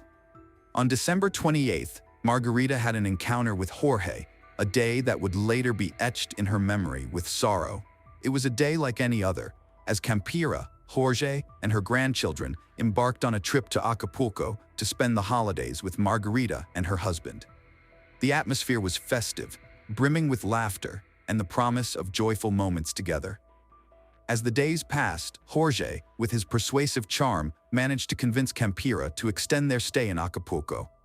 Reluctantly, Margarita agreed to take care of the children for a few more days, allowing Campira and Jorge to enjoy an extended holiday until January 5th. Little did they know that these seemingly innocent decisions would lead to unfathomable tragedy. 3 days after their departure, the unthinkable occurred. Kempira's vibrant presence was suddenly extinguished, her lifeless body discovered under circumstances that would forever haunt her loved ones. The last exchange between mother and daughter occurred on December 30th, leaving Margarita with a lingering sense of unease. Despite her attempts to reach Kempira on New Year's Eve, the silence on the other end of the line only deepened her worry. With each unanswered call and unreturned message, Margarita's concern grew into a gnawing fear. It was unlike Kempira to be out of touch, especially during such a celebratory time. Despite Jorge's attempts to quell her apprehensions by attributing Kempira's absence to a quarrel and a night out with friends, Margarita's maternal instincts screamed otherwise. Driven by an insatiable need for answers, Margarita reached out to a trusted family friend, hoping to unravel the mystery shrouding her daughter's whereabouts. Their visit to Kempira's home was met with Jorge's unconvincing explanation, claiming that Kempira was asleep and unavailable to meet. Yet, his demeanor betrayed an underlying tension, leaving Margarita with a sinking feeling that Jorge was concealing vital information. As the pieces of this sinister puzzle began to fall into place, Margarita realized that the truth lay buried beneath layers of deception. With determination, fueled by grief and a mother's unwavering love, she resolved to uncover the dark secrets veiled by Jorge's facade. Little did she know that her quest for justice would unearth a web of lies, deceit, and unspeakable horrors, altering the course of their lives forever. On December 31st, between 5 p.m. and 8 p.m., Jorge brutally murdered Kempira by strangling her. Before committing the crime, he brutally beat her with an unknown object, causing many injuries on her face and body. To create a false scene that she committed suicide, he cut off a lock of her hair, placed her lifeless body on the bed, covered it with a blanket, and turned on the gas stove. Jorge even placed a portrait of Kempira's deceased ex-husband in her hands to create the impression that her death was due to the memory of him. At about 8:30 p.m., after packing his things, he left the house. On the night of January 1st, 2017, Margarita could not contact her daughter to wish her a happy new year, so she called her son Gabriel, who was in the same city as Kempira. When Gabriel arrived at her house, he immediately smelled a strong smell of gas. After turning off all the gas stoves, he went looking for Kempira, and when he discovered her lifeless body on the sofa, he was horrified to see bruises from the brutal beating on her face. When Gabriel pulled back the blanket, he was horrified to see Kempira lying motionless, wearing only underwear, and her body covered in bruises. Many details immediately attracted his attention. There were drops of blood around Kempira, even though her body and underwear were clean as if she had just taken a shower. Additionally, there was no longer a lock of hair on her head, which was especially strange for Gabriel because Kempira always took good care of her hair and never cut it like that. Stunned, Gabriel immediately reported the incident to the police and then contacted his mother. For Margarita, this news was a real shock, like a sharp blade piercing her heart, dividing her life into before and after. Not only did her world collapse, but so did the world of Kempira's children and their entire families. Minutes after Gabriel's call, a team of paramedics and police arrived at the house. After declaring Kempira's death, they sealed off the scene and restricted access for relatives of the deceased. The Kempira family, overwhelmed by grief, could not believe what had happened. Their eyes reflected not only pain but also a glimmer of hope that justice would be served. The bruises on Kempira's body, the absence of a lock of hair, and the crime scene were not consistent with the theory that she had committed suicide.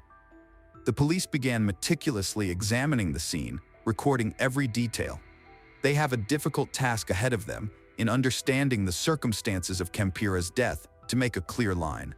Finding the truth and distinguishing between truth and lies, as well as finding the guilty, is a complex process. At the initial stage, based on the first results of the autopsy, the police hypothesized suicide. According to their theory, Kempira wanted to end his life by turning on the gas to poison himself. However, the deceased's family firmly rejected this theory. They couldn't believe that a cheerful young woman who had overcome the pain of losing her husband and was a loving mother of 2 children could do such a thing. Their belief in Kempira's violent death was further reinforced by the absence of locks of hair that could not be found in the house. Convinced of their suspicions, Kempira's family demanded a more thorough investigation. Unlike Yang's case, this time the authorities did not ignore their requests. A second forensic examination confirmed their fears. Kempira had been strangled and the fake suicide scene was just a clever disguise. This is evidenced by marks on the trachea and neck, as well as bruises indicating beatings and the absence of locks of hair. After confirming the crime, Koyan police began an active investigation. Kempira's aunt, Sandra, found support from the deputy public prosecutor and ensured the case was transferred to the prosecutor's office for investigation. However, progress in the investigation has been slow and painful. Just a short time later, Sandra was called back to the prosecutor's office, where she was informed that she and her brother Gabriel could be plaintiffs in the case. The children of the deceased woman, left without a mother, were placed in the care of their grandmother immediately after the tragedy. They have been transferred to a new school. The family tries to protect them from horrifying memories and help them adapt to the new reality, but time cannot heal such wounds. The Kempira family is looking forward to news, but the investigation is at a standstill. It was only after 2.5 months that they were allowed into the apartment where Kempira's body was found to collect his belongings and possibly find clues. They discovered Kempira's laptop in the apartment, but were disappointed to see that all the information on it had been erased, leaving no trace. Luckily, Kempira's iPad was protected by a password they remembered. The last photos she took before her death were a big shock to her family. In one photo, Kempira lies peacefully next to Jorge on the sofa where her body was later found. Other photos showed Jorge, including one of him holding a box of skulls that was later found in the apartment's freezer, and with one hand strangling her. In a desk drawer, they found sketches of the tattoo Jorge planned to get. These photos only increased the family's suspicions about Jorge's involvement in the crime. The new evidence found in the apartment is truly a big discovery for the Kempira family. Kempira's peaceful photos contrast with Jorge's macabre photos, and the horror tattoo sketches leave no doubt about his involvement in this tragedy. Kempira's aunt, not resigned to the government's inaction, created a social networking site called Justice for All. On the page, she posted photos of Jorge, asking users to share any information about him, his location, or his connection to the crime. When she came across this page, Monica, Yang's mother, who was found dead in 2014 in similar circumstances, was horrified to realize that Jorge was the one who killed her daughter. She immediately contacted Kempira's family and shared her story. Margarita and Monica, two mothers, are linked by tragic fate. Their daughters died 2 years apart, allegedly by the same person. In Yang's case, as is well known, the police not only failed to investigate the case properly, but also failed to consider the possibility of violent death. During their own investigation, the two mothers discover a horrifying common denominator. In both cases, Jorge acted according to the same script. He makes girls fall in love with him, isolates them from family and friends, then kills them in cold blood, making it appear they committed suicide. One of the key elements in his sinister plan was to cut off a lock of each victim's hair. This horrifying detail connects both cases, hinting at Jorge's pathological obsession with his victim's hair. His motives remain a mystery, but his propensity for violence and manipulation leaves no doubt about his involvement in these deaths.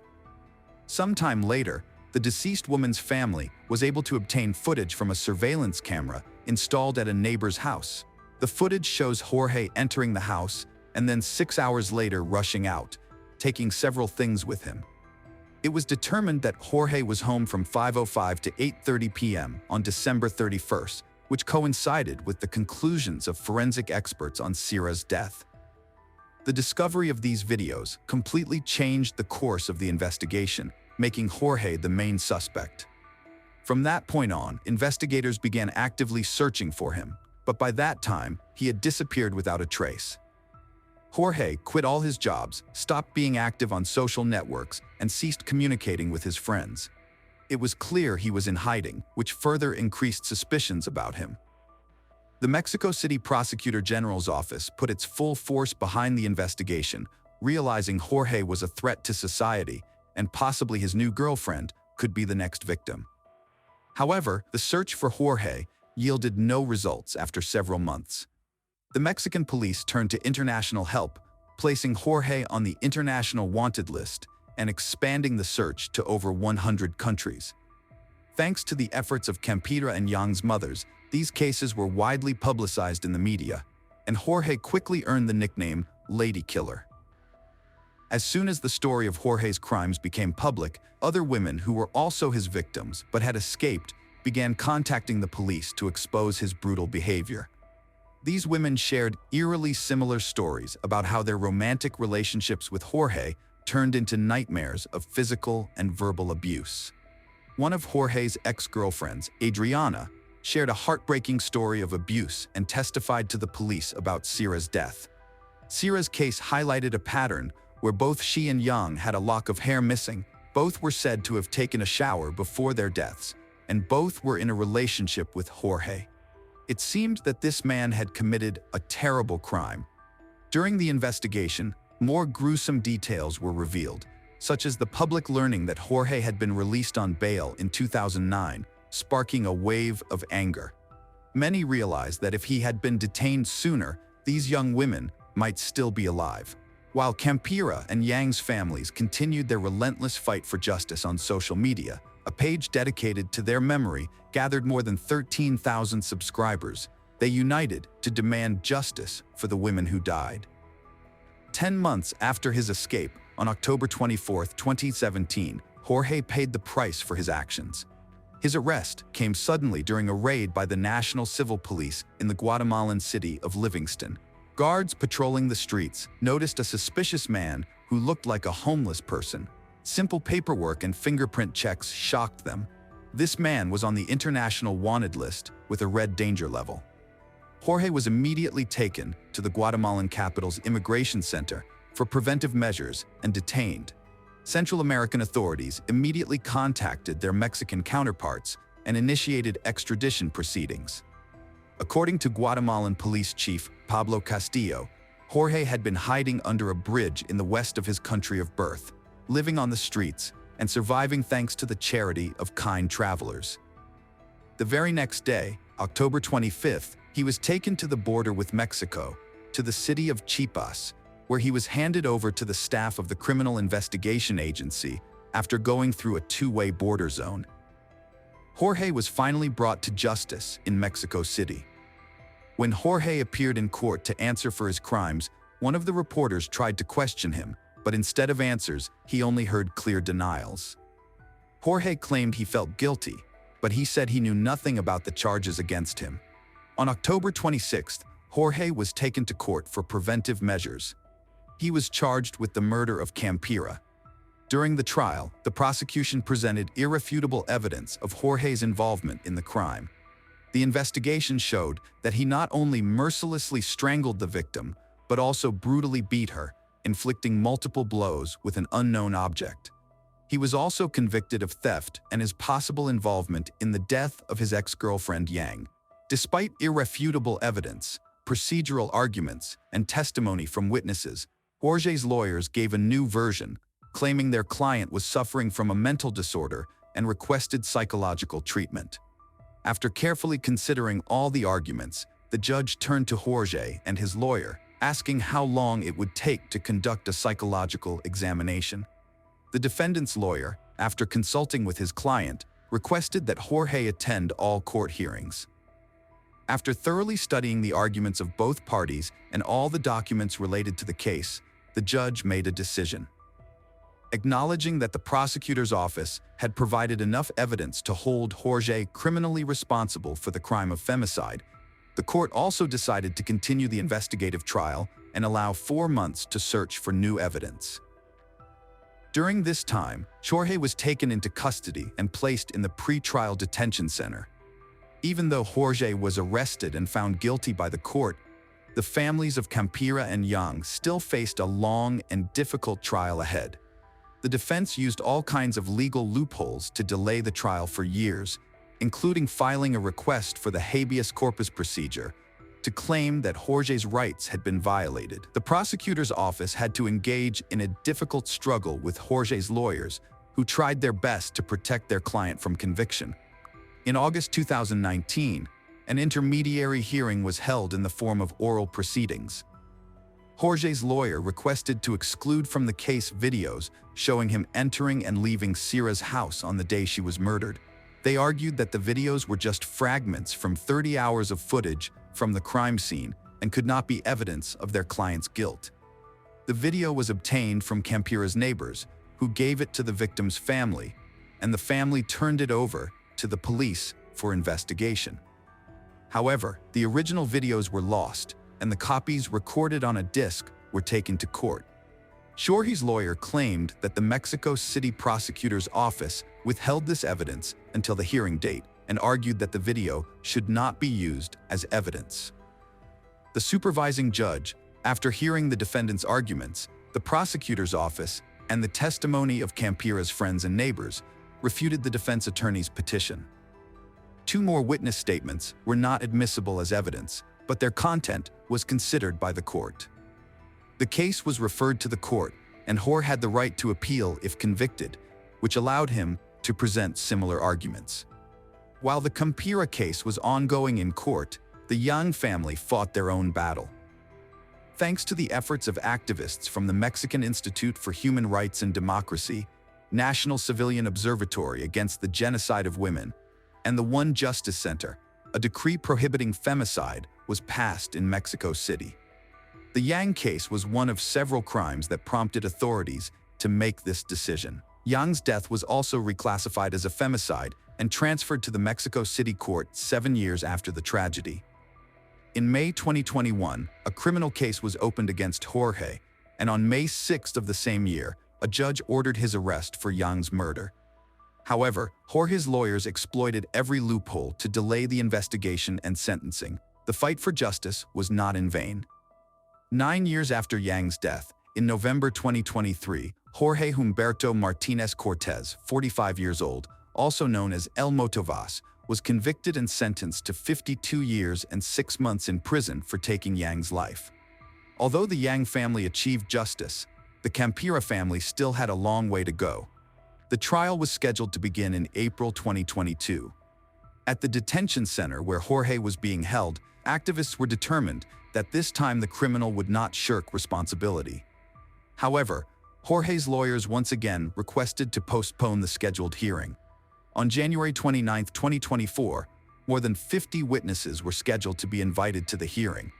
As of now, there is no information about this in the family media.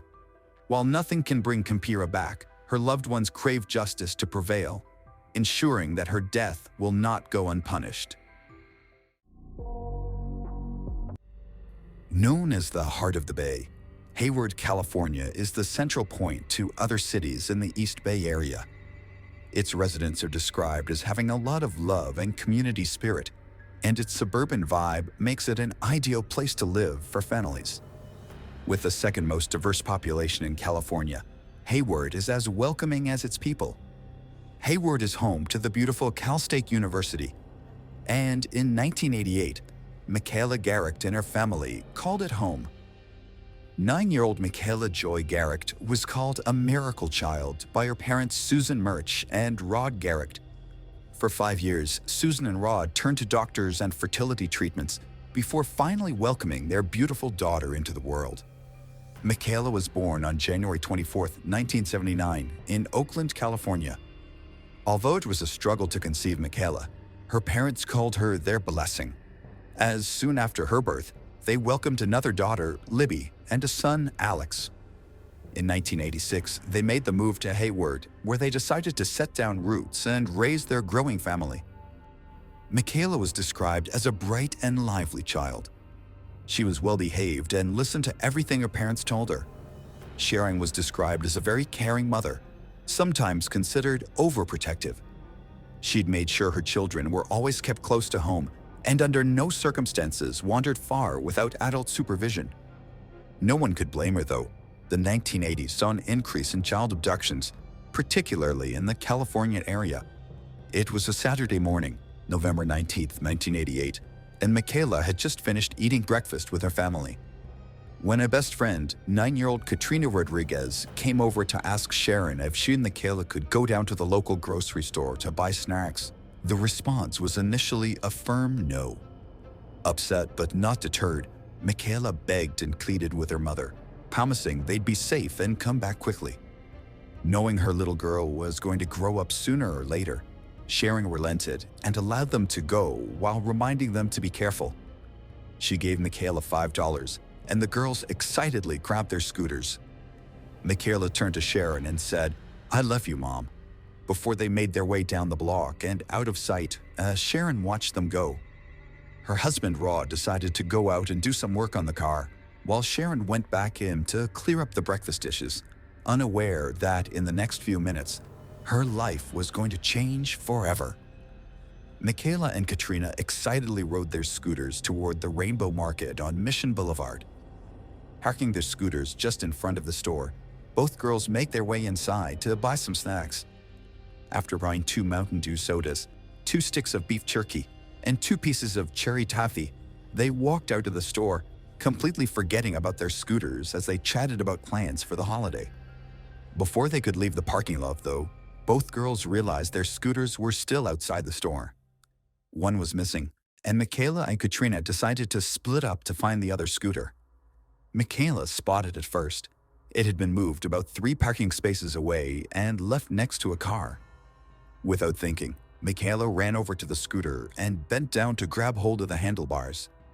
In a split second, a man had jumped out of the car and grabbed Michaela around the waist before shoving her into the back seat. Like a deer in the headlights, Katrina stood frozen to the spot as she heard her friend's screams and watched her struggle in the abductor's grip. The man peeled out of the parking space before speeding out on Mission Boulevard, heading toward Union City. Katrina immediately ran back into the store and told the cashier, Rona Ronalyn, that Michaela had just been kidnapped. Rona called the local police, who arrived in record time to the crime scene. She also contacted Katrina's father and told them what just happened at the store. Back at their home, Sharon was busy washing up the dishes when she heard frantic shouting from the outside. Rod, her husband, burst through the front door, telling her Michaela had just been kidnapped outside the Rainbow Market. Along with Katrina's father, they made their way down to the store to find police swarming the area and speaking to customers and staff from the store.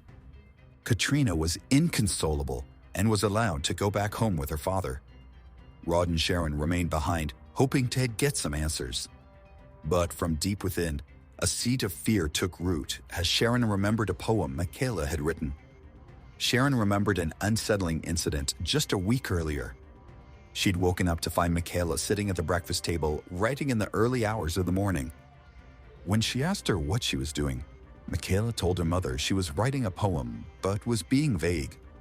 Sharon kept asking her what the poem was about, and Michaela said she woke up after hearing noises coming from the attic and thought about people who had been kidnapped and locked away in the attic. She then told Sharon that her poem was about people who were kidnapped and being held captive, not people who were kidnapped and killed. Sharon at the time found it rather ominous that a child as cheerful as Michaela would write a poem like this. Looking back now, she believed Michaela may have written the poem as a kind of prophecy or premonition.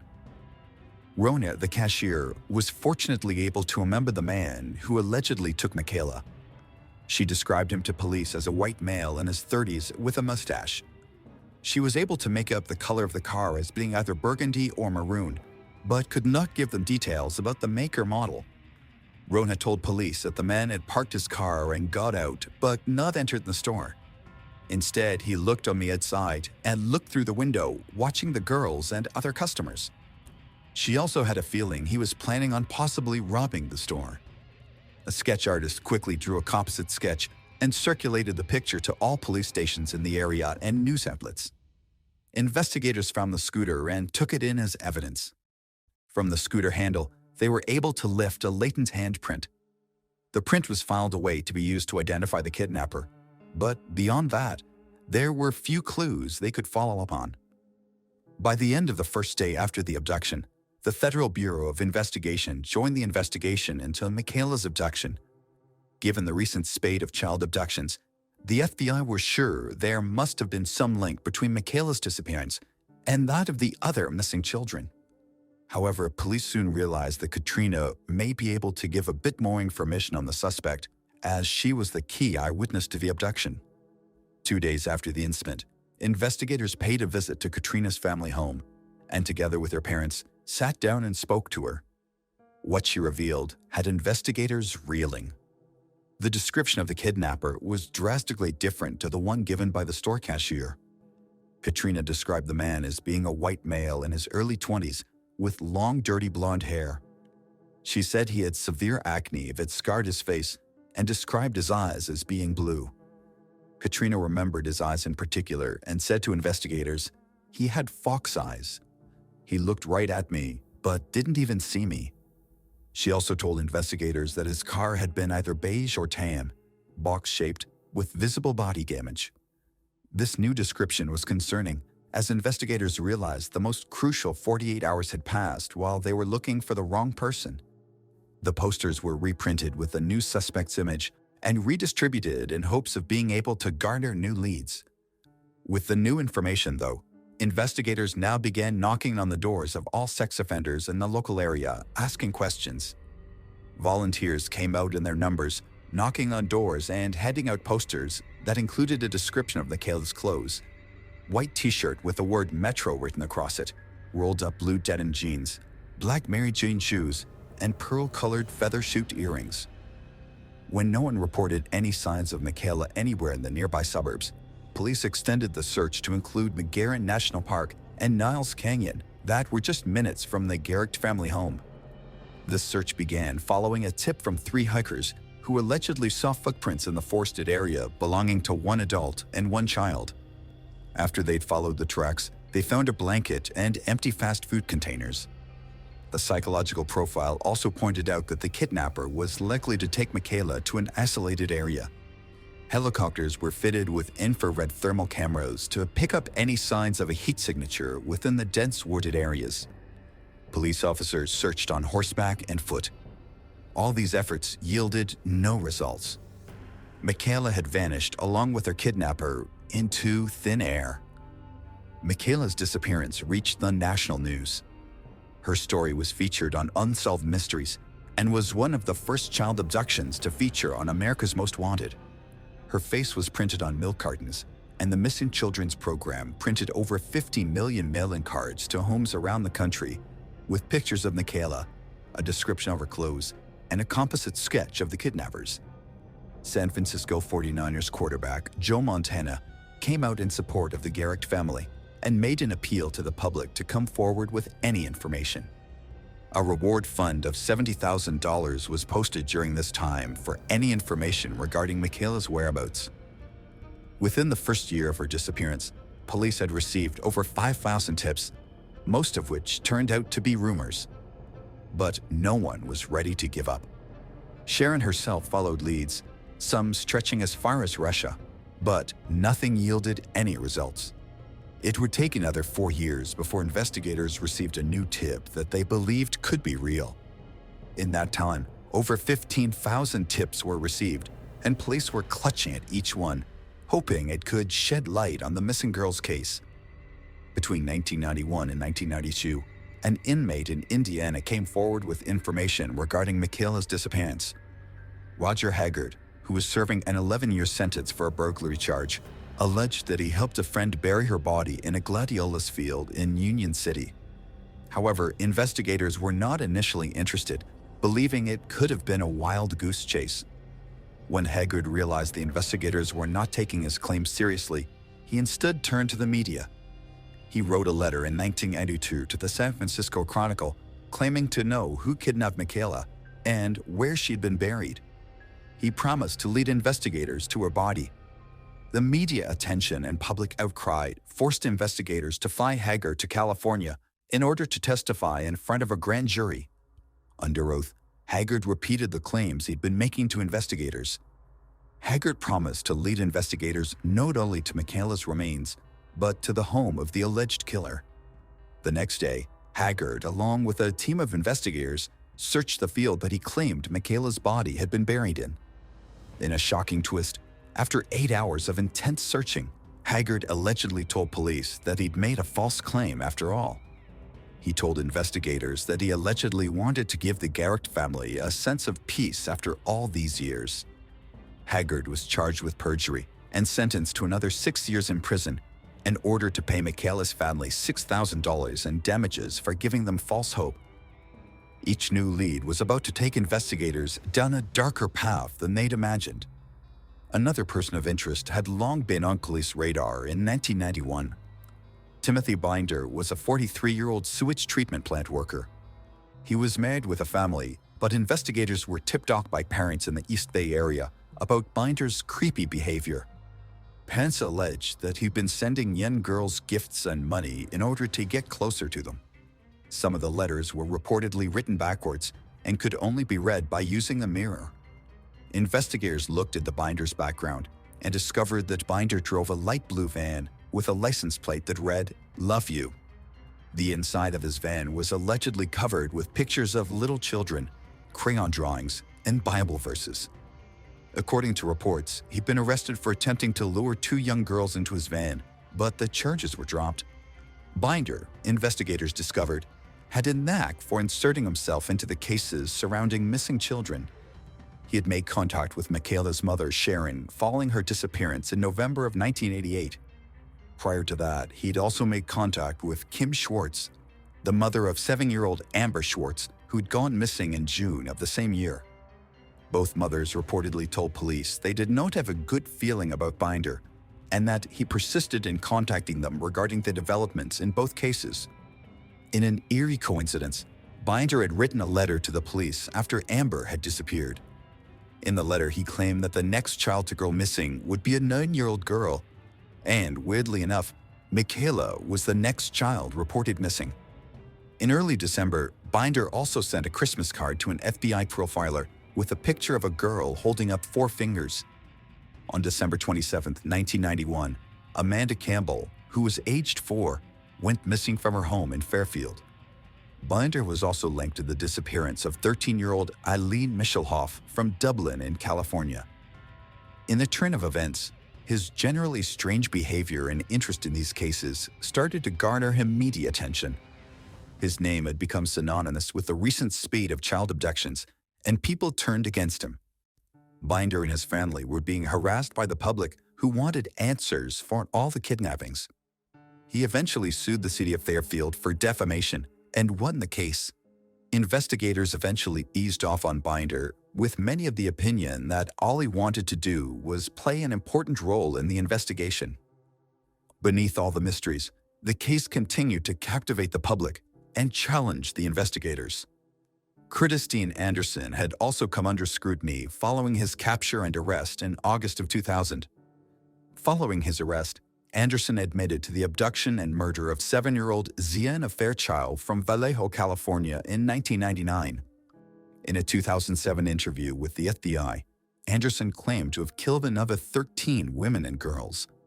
He also alleged to have abducted and murdered 7-year-old Amber Schwartz, who he saw standing on a street corner. Before he could provide investigators with more information, though, he died on December 9, 2007 from kidney and liver failure. Investigators looked into Anderson's background after his confession about killing multiple girls in his past. Records show that Anderson was pulled over in 1989 while driving a brown 1977 Chevy sedan that matched the vehicle description given by Katrina as well. However, his death left investigators unable to probe that line of investigation. Hope wasn't lost, though. The renewed effort of investigators brought Michaela's kidnapping back into the spotlight, and with it, more attention and new leads. Another twist comes in August 2012. Wesley Shermantine, who was one half of the murderous duo known as the Speed Freaks, contacted the Stockton Record following the suicide of his partner in crime, Lauren Herzog, in January of that year. He pointed out that Herzog bore a striking resemblance to the composite of the suspect in the Michaela's case. This was strengthened by Katrina's comments that Herzog had features that looked very much like the man who kidnapped Michaela. At the direction of Shermantine, investigators began digging up a well in Linden, California, where the duo allegedly disposed of their victims. thousands of bone fragments were discovered, some of which were believed to belong to Michaela. While the investigators never left hope of solving the case, the mystery kept baffling them further. 8 more years would pass before investigators could find a promising lead. The events that took place during this crime were truly shocking and left a lasting impact on the public. But the real shocker was yet to come. On December 21, 2020, the Haywood Police Department and FBI announced that they'd made an arrest in the case of Michaela Garrett. David Misch, who was 61 years old as of 2022, was charged with the kidnapping and murder of Michaela after his fingerprints were linked, using new technology, to those lifted from the scooter in 1988. We can announce that 59-year-old David Misch had been charged with the murder of Michaela Garrett. He is in custody at Santa Rita Jail, here at Alameda County. A look into Misch's background painted a shocking picture of a man who escaped justice for far too long. David Emery Misch was born on February 19, 1961, in Chicago, Illinois. Not much is known about his life growing up, but by the time he was 16, he had already begun his life of crime. In 1977, Misch was convicted of breaking and entering a property and sexually assaulting a maid at knife point. He was arrested but was paroled only a year later in 1978. In February 1979, he was arrested on charges of false imprisonment and assault with a deadly weapon. Those charges were later updated to assault with intent to rape. Once again, he would qualify for parole in September 1981. May 1988. He was arrested for burglary at a San Leandro grocery store and sentenced to 1 year in prison and 1 year probation. He was, however, released 6 months later in November of the same year. Karma finally caught up with them in December 1988. 38-year-old Margaret Ball was a longtime friend of Misch who often helped him out in a tough spot. It's not certain what transpired between the two, but Margaret was discovered by her stepdaughter beaten and stabbed to death in a pool of blood. The beating was so severe that her front tooth was found a few feet away from her body. Police were alerted to Misch as the suspect, as they would later find evidence linking him to the crime. He was arrested and convicted of Margaret's murder.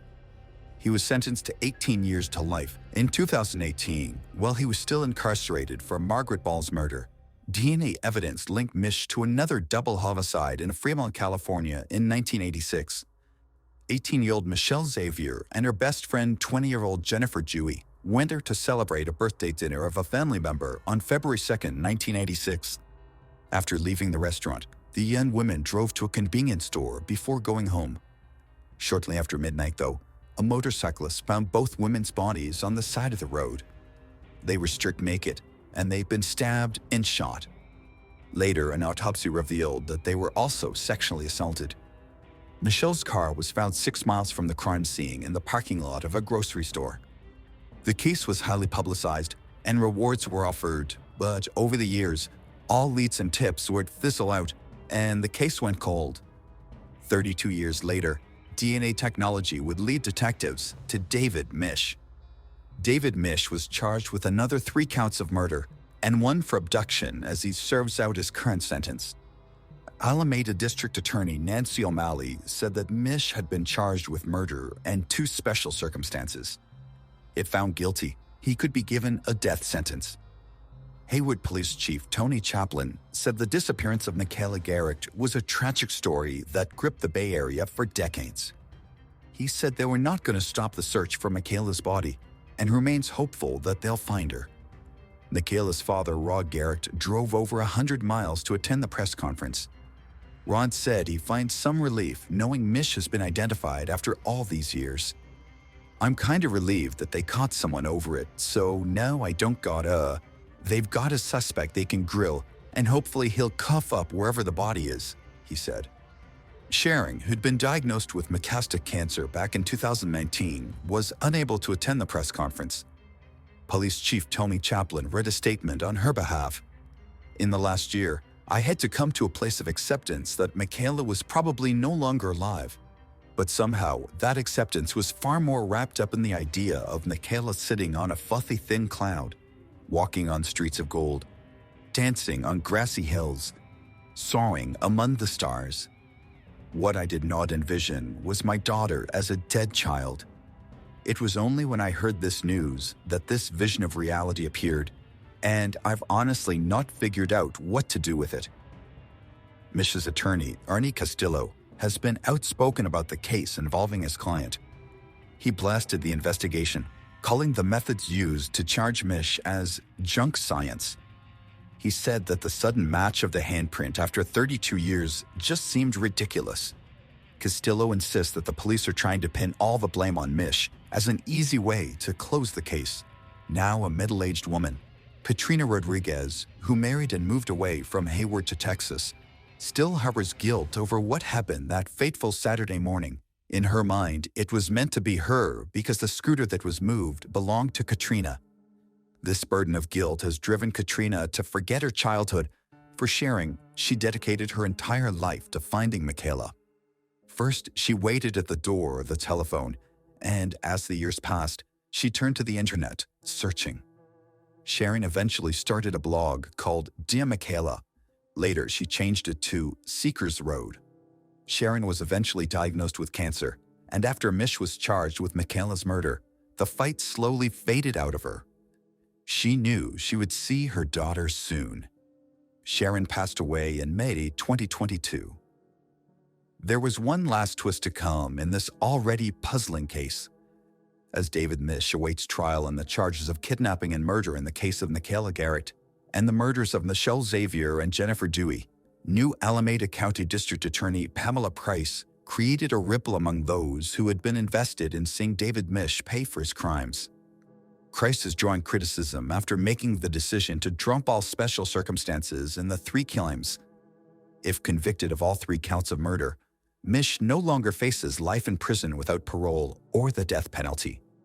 After waiting 3 decades to see Mish pay for his crimes, family, friends, and supporters from Michaela might have to face the reality that Mish could get away with his crimes without facing the appropriate justice. Child safety advocate Michael Claus, who's the father of Polly Claus, who was abducted and killed in 1993, said it was a complete and utter betrayal. Mish's defense attorney, Evie Castillo, welcomed the news. Each case relies heavily on questionable forensic tactics. Price's decision doesn't surprise me. In fact, it acknowledges the weakness in the case, he said. Retired Fremont Lieutenant Chuck Uller, who worked on the 1986 Michelle Xavier and Jennifer Dewey murders, for which Mish has also been charged, said, "I think there's exceptions to every rule, and if anybody ever deserved maximum punishment, it's David Mish." A former prosecutor and KTVU legal analyst called the move reckless and said it was not a good idea to take any kind of punishment off the table from the get-go. As Michaela's body has still not been found, it could be a bargaining chip for later. This is the poster case for putting someone in prison forever to keep him away from society. David Mish awaits trial on 3 charges of murder and 1 of kidnapping. The case of Michaela Garrett has been a story filled with twists and turns that began with a case of mistaken identity that cost law enforcement the first crucial 48 hours of the investigation. It kept a family grasping at straws for decades. And now it may give an alleged killer the opportunity to deny any involvement and keep the truth of a little girl's body's whereabouts a mystery. What do you think of the case? In December 2021, the name Harmony Montgomery first hit headlines across the United States of America when a missing persons investigation was launched to find the 7-year-old girl. Since then, her father and stepmother have both been arrested and charged. A home where she used to live in Manchester, New Hampshire, has been searched for days on end, and the reward for information leading to her discovery has topped $140,000. But here's the strange thing. Before all of this, nobody seems to have set eyes on Harmony for more than 2 years. So, who is Harmony Montgomery? Why did it take so long for anyone to notice that this little girl has gone missing? Where has she been at all this time? And is it now too late to save her life? Hi, and welcome to Mysterious 7. I'm Michael, and today I want to take you guys through the story of little Harmony Montgomery, who dropped off the face of the earth back in 2019. Little Harmony wasn't born under a lucky star.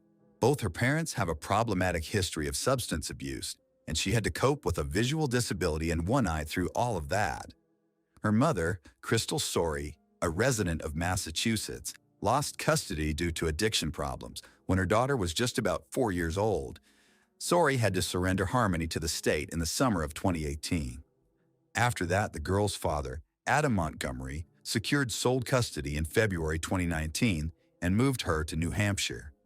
Harmony was living with her father, Adam, as well as his wife, Kayla Montgomery, and their children at the property at the time when she went missing. The little girl had been in and out of foster care for much of her life, according to her files. Sometimes kids do get caught up in the legal system for years at a time. But Harmony wasn't one of the kids who slipped through the cracks of the foster care system. She went missing from her own father's house, and he never reported the matter, nor tried to reach out for help, nor find his daughter. So what exactly is his involvement in the disappearance of his child? Police said they first became aware of the case when they received a call from the girl's mother, Crystal Sorey, in November 2021. She had been trying to locate her daughter for months, but said she had been blocked by her ex-husband from contacting her. She said she last saw her daughter during a FaceTime video call with Adam Montgomery around Easter 2019. Sorey told the police that, since then, she unsuccessfully made attempts to find Harmony by contacting various schools and driving by addresses associated with Adam Montgomery. She said last year, he and his partner Kayla blocked all communication with her. According to news reports, Sorey had been sharing concerns over Harmony's well-being with Blair and Jonathan Miller, a couple who fostered and eventually adopted Harmony's younger brother Jameson in June 2019. The two were also actively trying to make a connection with Harmony and told Sorey multiple times they'd adopt her if the need arose. Harmony spent a lot of time in foster care with her younger biological brother Jameson. It seems that the couple, who said they repeatedly told Harmony's mother that they were willing to adopt the girl if need be, was very much interested in the hunt or the missing child. The couple actively tried to make contact with Harmony throughout the past 2 years, as they said Jameson missed her and that he'd cry at night for her. The couple said they weren't ever able to speak with Harmony and kept in touch with Sorey about her attempts to open a line of communication with the girl's father. On November 18, 2021, Sorey reported Harmony missing to the Manchester Police Department. Sorey made her first public appearance at the Candlelight Vigil on January 8th after authorities searched the last known residence of her daughter. "I just don't feel that in my heart," Sorey told reporters at the time. "Like, I don't feel like I lost her. And a mother knows. A mother knows if your baby's here or not. I know she's here." She had had this message for her daughter. "Hi, baby. If you can see me and hear me, I want you to know that I never stopped looking for you, and I won't stop fighting until I find you, okay? You stay strong, and Mommy's right here fighting for you. I love you." Now, this is where the timeline of events starts to get confusing, and that's typically the point in any investigation when you know someone has been lying. Mrs. Sorey told police she had not been able to contact her daughter since they spoke on a video call in April 2019. After that, she said, Montgomery cut off all contact between her and her daughter. But Montgomery claimed to investigators he last saw his daughter around Thanksgiving 2019, claiming that Mrs. Sorey had picked up her from Manchester to take her to live with her. The criminal complaint says that Montgomery claimed to believe his daughter was living with his ex and did not show much emotion or reaction when officers said they were concerned whether Harmony was alive when they contacted him in December. His story was also contradicted by Kayla Montgomery's account, who said she last saw Harmony the day after Thanksgiving, when her husband said he was driving her to see Mrs. Sorey. And in some additional testimony, Adam Montgomery's uncle, Kevin Montgomery, told investigators that he had not seen Harmony or his nephew since late 2019, when she was 5 years old. Police interviews with other family members revealed Montgomery was allegedly abusive toward his daughter, including giving her a black eye, forcing her to clean the toilet with her toothbrush, and making her stand in a corner for hours as punishment. Montgomery's brother Michael Montgomery told investigators he had concerns that Adam was physically abusive to the child and was super short with her. Gavin Montgomery said he noticed Harmony had a black eye in July 2019, which his nephew confessed to causing by hitting her in the face, according to the criminal complaint. "I bashed her around this house," he said his nephew told him. Kevin said he contacted DCYF at that time, and he also noticed that his nephew subjected Harmony to other forms of abusive discipline, including scrubbing a toilet with her toothbrush and her being spanked hard on the butt. A neighbor said that it was a bad situation at the property, describing lots of people living there at different times, adults seen arguing in the street, junk left piled up in the yard, and the electricity is switched off at one point. The electricity was turned off and they ran the generator all summer with the wiring running through the window. The neighbor said the Montgomerys were basically squatting at the home when it had fallen into foreclosure, and Mr. and Mrs. Montgomery were refusing to leave. "We didn't intermingle with them as it was a bad situation," she said. "There were lots of different people living there, piles of junk in the driveway, junk outside." She said she went away for the Thanksgiving holidays in 2019 and returned to find the family had finally packed up and moved out. And another neighbor on the street where Harmony lived also says that the family moved on Thanksgiving 2019, the same time Adam Montgomery says he last saw the missing child. Manchester police said definitively that Harmony has not been seen since around October or November 2019, when she was 5 years old. Yet, a missing persons investigation was only launched in December 2021. Mrs. Sori has gone on public record to state that her daughter was failed by everybody. Despite multiple efforts to reach out to her daughter, or at least find out more, no authorities concerned paid attention. And the girl's father clearly couldn't care less what happened to the child. The last confirmed sighting of Harmony by law enforcement was on the 11th of September 2019, when Manchester police officers were called to the home on 77 Guildford Street in Manchester, where she lived. Police Chief Aldenburg, who is in charge of the case now, previously said the last police call-up to the property was in October 2019, but confirmed he had muddled the dates in a press briefing on the 12th of January. Despite the date change, the police chief said investigators are still working on the belief that Harmony was last seen in October or November of that year. Harmony's father and his wife were both arrested and charged on counts related to the missing child in early January. Adam Montgomery was arrested on the 4th of January and charged with second-degree felony assault, 2 misdemeanor counts of endangering the welfare of a child, and 1 misdemeanor count of interference with custody. On the assault charge, he is accused of striking Harmony in the face sometime in July 2019, giving her a black eye according to the criminal complaint. Officials said Montgomery is not cooperating with the investigation into his daughter's disappearance, and he has refused to say where she is. The day after her husband's arrest, Kayla Montgomery was also arrested on 1 felony charge of welfare fraud for allegedly fraudulently collecting welfare benefits for the missing children between December 2019 and June 2021. Mrs. Montgomery, who has 3 children with her husband, is accused of obtaining $1,500 in food stamp benefits meant for Harmony between December 2019 and June 2021, even though the girl was not living with them. Prosecutors have now dropped that welfare fraud charge and added 3 new charges, 1 count of theft by deception and 2 misdemeanor charges of welfare fraud. The charges accuse Mrs. Montgomery of making intentionally false statements about her stepdaughter's whereabouts in February and March 2021 to claim benefits. After the police investigation into the case amped up, several disturbing details about Harmony's father came to light. Adam Montgomery has a history of violence and a long criminal record, including convictions for shooting a man in the head in a drug deal just 6 months before Harmony was born. He was also convicted in 2010 for attacking 2 women at gunpoint. It has emerged that Montgomery is a suspect in the cold case murder of a 28-year-old man in Lynn, New Hampshire, back in February 2008. Darlin Guzman was found shot in the chest in the parking lot of the former White Hen convenience store in Lynn's Austin Square on the night of the 10th of February 2008. He was pronounced dead at the hospital. A source in Boston law enforcement told reporters that Montgomery, who was 18 at the time, and two members of his family, who were not named, had been the focus of the murder investigation since day one.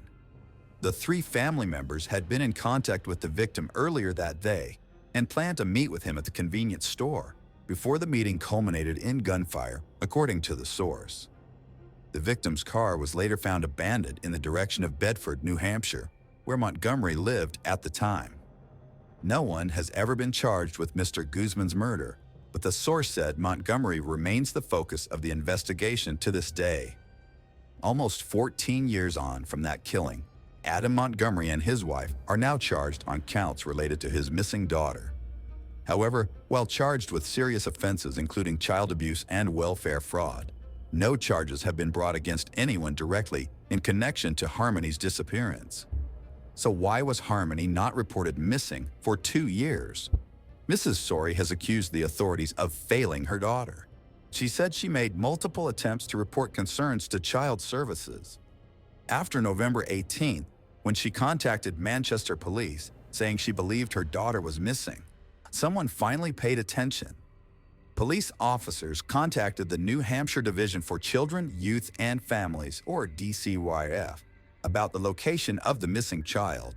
Then, on the 27th of December, the DCYF reported that it was also unable to locate Harmony.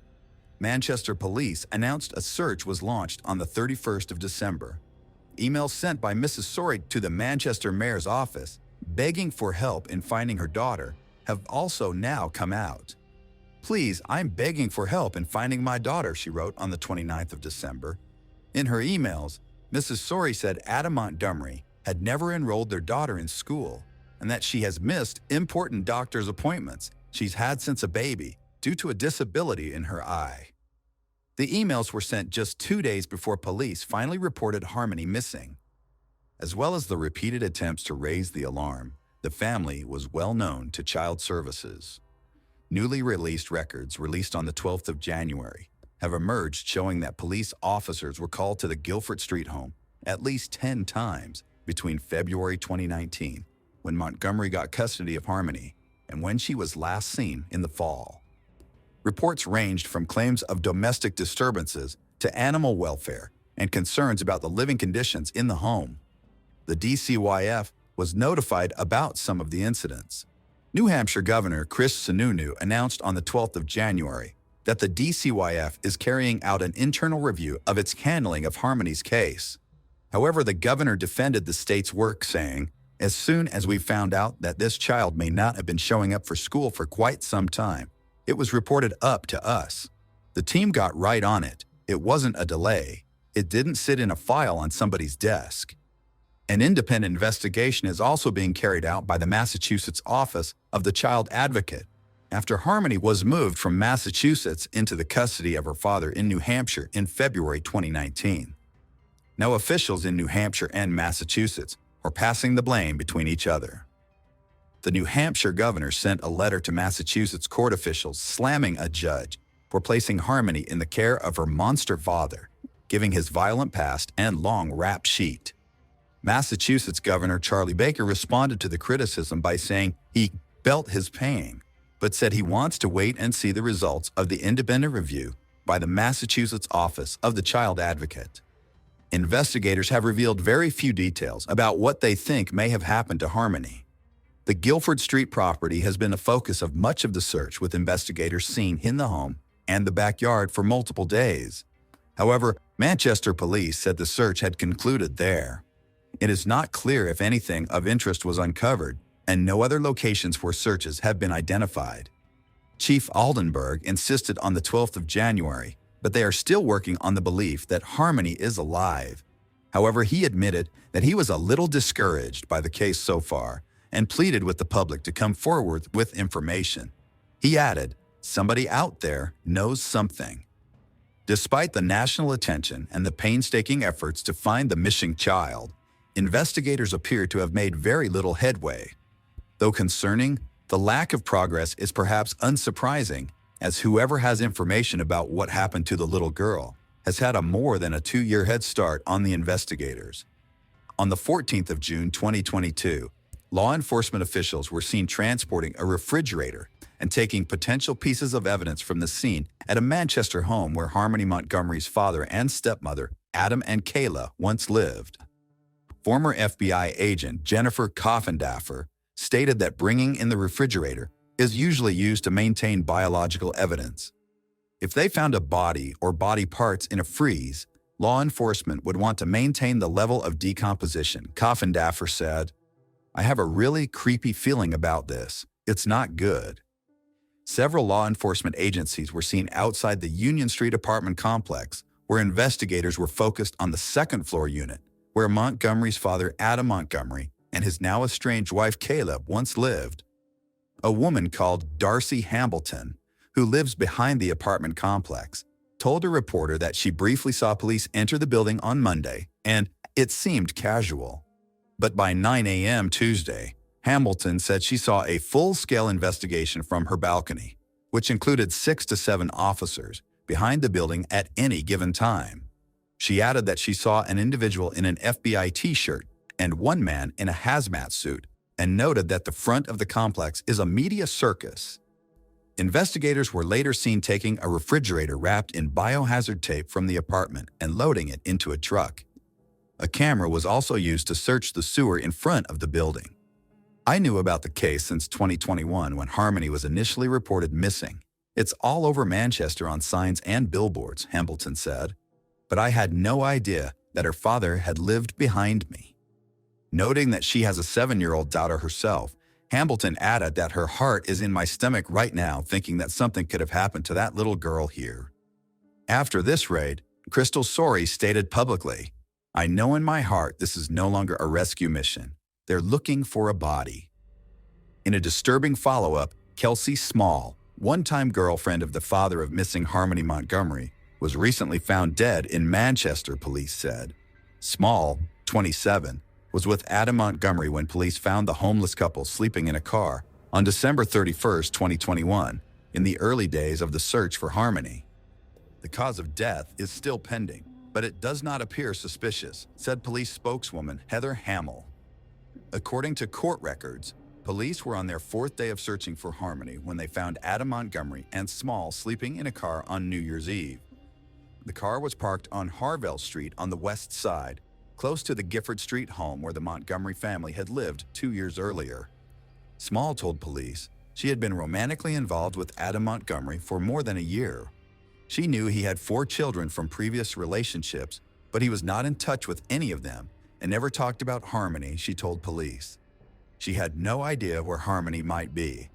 Police eventually arrested Adam Montgomery, but never charged Small with any crime. So what happened to Harmony Montgomery? And where is she now? If her father is innocent, why did he never report her disappearance? And when her mother, Crystal, tried to find her daughter, why weren't police and the local child protective services on her side? As this case unfolds, we hope that Harmony's mother finds the justice she deserves, whether her daughter is dead or living. Police have stated that Harmony is 8, and she should be wearing glasses due to her blindness in one eye. It's a heartbreaking story, and we hope with everything we've got that somehow, against all odds, Harmony Montgomery might still be found alive. In 2012, at the Summer Olympics in London, the star of a young Puerto Rican boxer, Felix Verdejo Sanchez, shone brightly. He was called a diamond, one of the most promising athletes of his country. He was predicted to win titles and gold medals. Then it seemed to everyone that this talented and motivated young man will reach fantastic heights in sports. In 2021, the name of the boxer again traveled all the world's media, but this time fell into the section of criminal chronicles.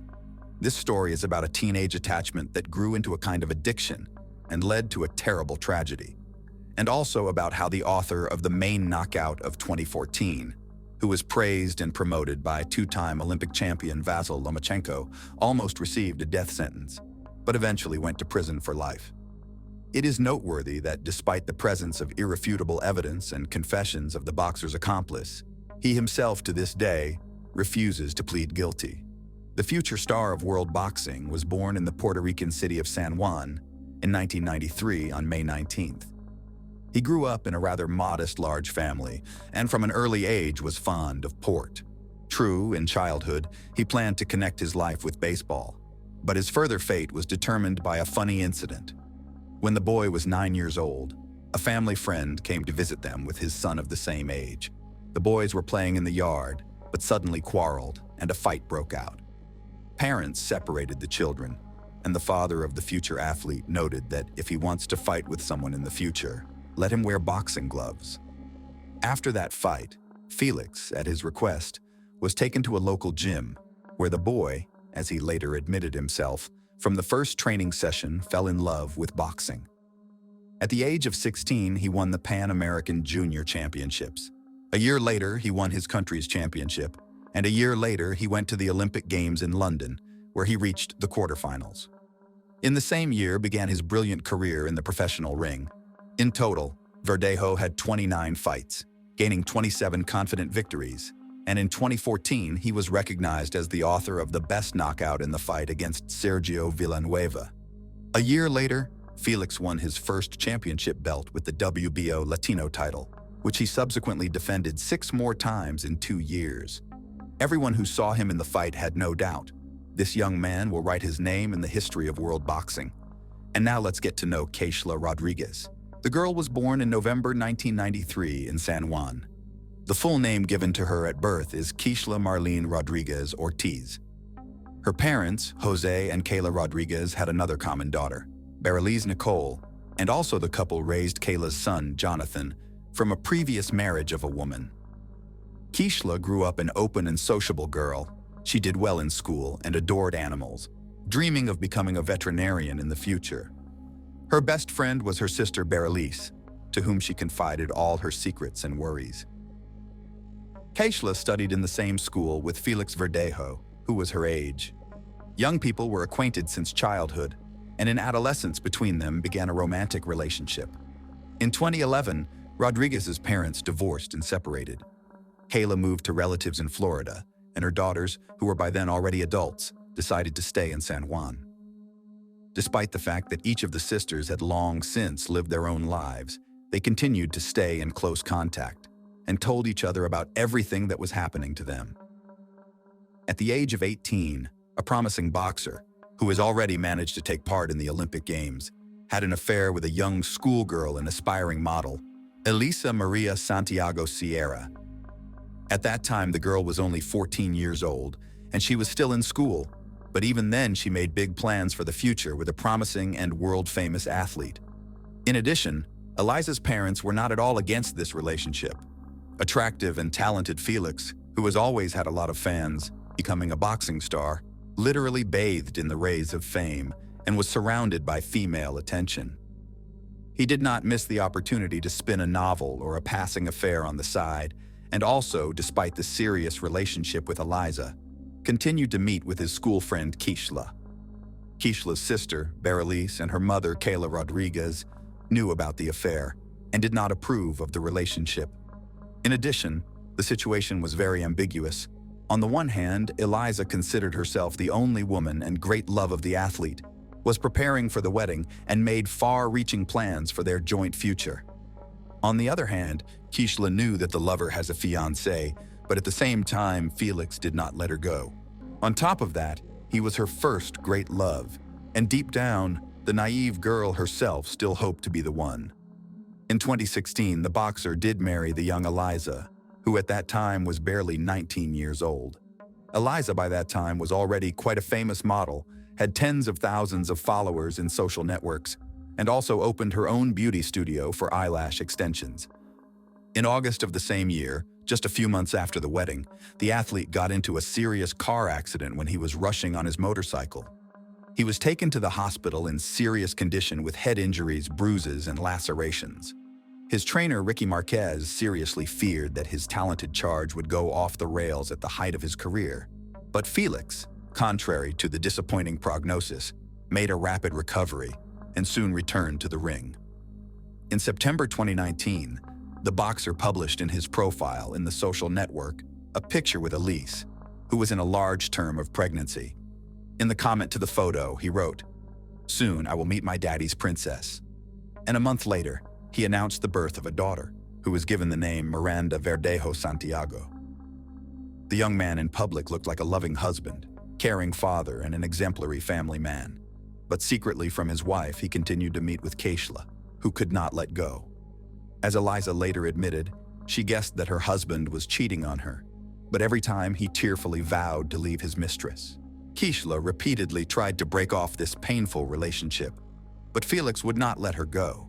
She had no other men, because the boxer threatened that if he found out about the fact that Keishla had someone, not good for her and her chosen one, Keishla herself, who had fallen in love with Verdejo since high school, continued to love him despite everything. Rodriguez, as planned, connected her life with the care of animals and got a job at the Center of Veterinary Medicine and Aesthetics. Colleagues described her as conscientious, hardworking, and very responsible. She lived with 2 dogs and a cat, which she simply adored. In 2020, Eliza discovered the correspondence of her husband with several mistresses, including Keishla. The wife gave her husband a scandal and threw him out of the house, threatening that she would file for divorce and forbid him to see his daughter. Eliza's threats had an effect. In addition, in the career of the athlete at that time, there was a serious decline and unnecessary problems where he did not need. For a while, he really stopped seeing Rodriguez, but Felix still did not let her go, trying to control almost every step Keishla. After a few months of secret visits resumed, and in April 2021, Keishla discovered that she was pregnant. She bought a rapid test at the drugstore, which only confirmed her fears. She first called her sister, who was aware of her complicated relationship with the athlete, and told her everything.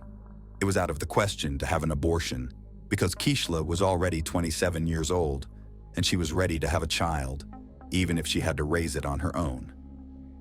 A few days later, Keishla broke the news to the father of her child, hoping in her heart that he would accept it, but Felix was not happy, to put it mildly. He got angry and told his mistress that she should go to the doctor, and if the pregnancy is confirmed, it will be necessary to have an abortion. Naturally, Rodriguez answered him with a firm refusal, but the boxer began to threaten her and insist. Felix said that an illegitimate child will finally destroy his reputation, and this he cannot allow. After Keishla's visit to the hospital, her pregnancy was confirmed, and she now had a certificate to prove it. She called Felix and told him everything, which made him furious. Felix shouted and demanded that Keishla immediately get rid of the child, but she again responded with a categorical refusal. Then the athlete decided to go on the sly, saying that he did not believe her and wanted to personally look at the issued medical certificate. He appointed Keishla a meeting in the evening in a crowded place, which did not surprise her because they always tried not to draw attention to themselves and did not get in front of anyone. A few days before the meeting, the boxer stopped by his old friend Luis Antonio Padiz, who worked in a local machine shop and also had ties with the criminal world, selling illegal drugs. Felix briefly outlined the situation and asked him to help him get rid of his pregnant mistress. Luis had previously been in the field of vision of the police, and the prospect of being in prison scared him. But the athlete was persistent, assured that everything would go smoothly and the police will never come out on them. Besides, Felix promised him an impressive cash reward, and Luis agreed. With the support of an accomplice, Felix called Keishla and told her that he wanted to meet her on the evening of April 29th to confirm her pregnancy and decide what to do next. Immediately after talking to her lover, Keishla called her sister back and told her everything. She still had hope that Felix would accept her child and would not insist on an abortion. But Berylise all this situation is quite alarmed. She knew that the boyfriend had threatened her sister, and she was worried that he wouldn't do anything to her. Berylise called her mother and shared her concerns, but even together they could not dissuade Keishla from that fateful meeting. At the appointed time, Rodriguez, taking a doctor's note, arrived at the meeting in her own Kia Forte automobile. Verdejo drove there in his pickup truck, in the back of which Luis was hiding. Keishla immediately got into the athlete's car and showed him the results of the tests. He once again talked about terminating the pregnancy, but Keishla, crying, again responded with a refusal.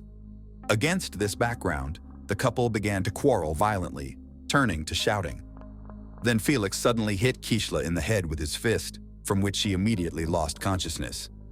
Until Keishla regained consciousness, Felix took a syringe with a large dose of illegal substances hidden in the glove compartment of the car, which Luis had obtained at his request, and injected Keishla. Then, together with his accomplice, they carried her to the back of the car, where there were already prepared pieces of wire and a concrete block. The men tied Rodriguez up, attached the load, and then covered her with a tarp so that no one would accidentally see anything. Felix then returned to the pickup truck while his accomplice got behind the wheel of Keishla's vehicle. Together, they drove to the bridge over the San Jose Lagoon. It was virtually deserted at night, and the men, making sure no one could see them, threw Keishla, still alive, into the water. Afterward, however, they decided to fire a few test shots in pursuit, using the firearms they had brought with them so as not to leave the victim any chance. Having finished the massacre, each of the perpetrators went home. Keishla's co-workers were the first to worry when she didn't show up at the Veterinary Medicine and Aesthetics Center the next day. Keishla has always been very responsible and couldn't just not show up for work without notifying anyone. Since she didn't answer the phone, it was decided to contact her sister to find out what happened. After several unsuccessful attempts to contact her sister, she went to her house. No one answered the door, but Berylise had a spare key, so she got in without difficulty. However, she was met only by hungry animals who had not eaten anything for almost 24 hours. Now Berylise was already in a panic because she realized that something terrible or irreparable had happened to Keishla. She immediately called her mother and told her everything, and then reported to the police about her suspicions and threats to her sister. She also called Felix, but he claimed that he had spent the previous evening and night at home with his family and had not gone to any meeting. The missing girl's mother took the first flight from Florida to San Juan. She thought that her lover might have taken her daughter to a private clinic and paid for her to have an abortion without her consent. Kayla didn't even want to think about the fact that Keishla was no longer alive. The first thing to do was to question the missing girl's neighbors and co-workers, but they didn't notice anything suspicious and couldn't provide the investigation with any useful information. In parallel, messages about the disappearance of Rodriguez were posted on popular social networks with requests to respond to those who know anything about her fate or current whereabouts. The case quickly received wide publicity, and when it became known that the missing girl was in a long-term relationship with a famous athlete and was expecting a child from him, reporters literally lined up to interview any of Rodriguez's family members. The relatives did not hold anything back and spoke out about their suspicions, among other things, blaming Felix for the incident. On April 30th, Keishla's car was found abandoned on the east side of the city, with her documents and personal belongings inside. No signs of struggle were found in the interior, giving a faint hope of finding its owner alive. On May 1st, a passerby strolling on the bridge over the lagoon saw a strange shape resembling a human body in the shallow water. He reported his discovery to the police, who soon recovered from the water the body of a young woman, presumably the same one the whole city had been looking for several days. Members of the Rodriguez family, who arrived to identify the body, hoped to the last that it was not Keishla, but their hopes were not realized.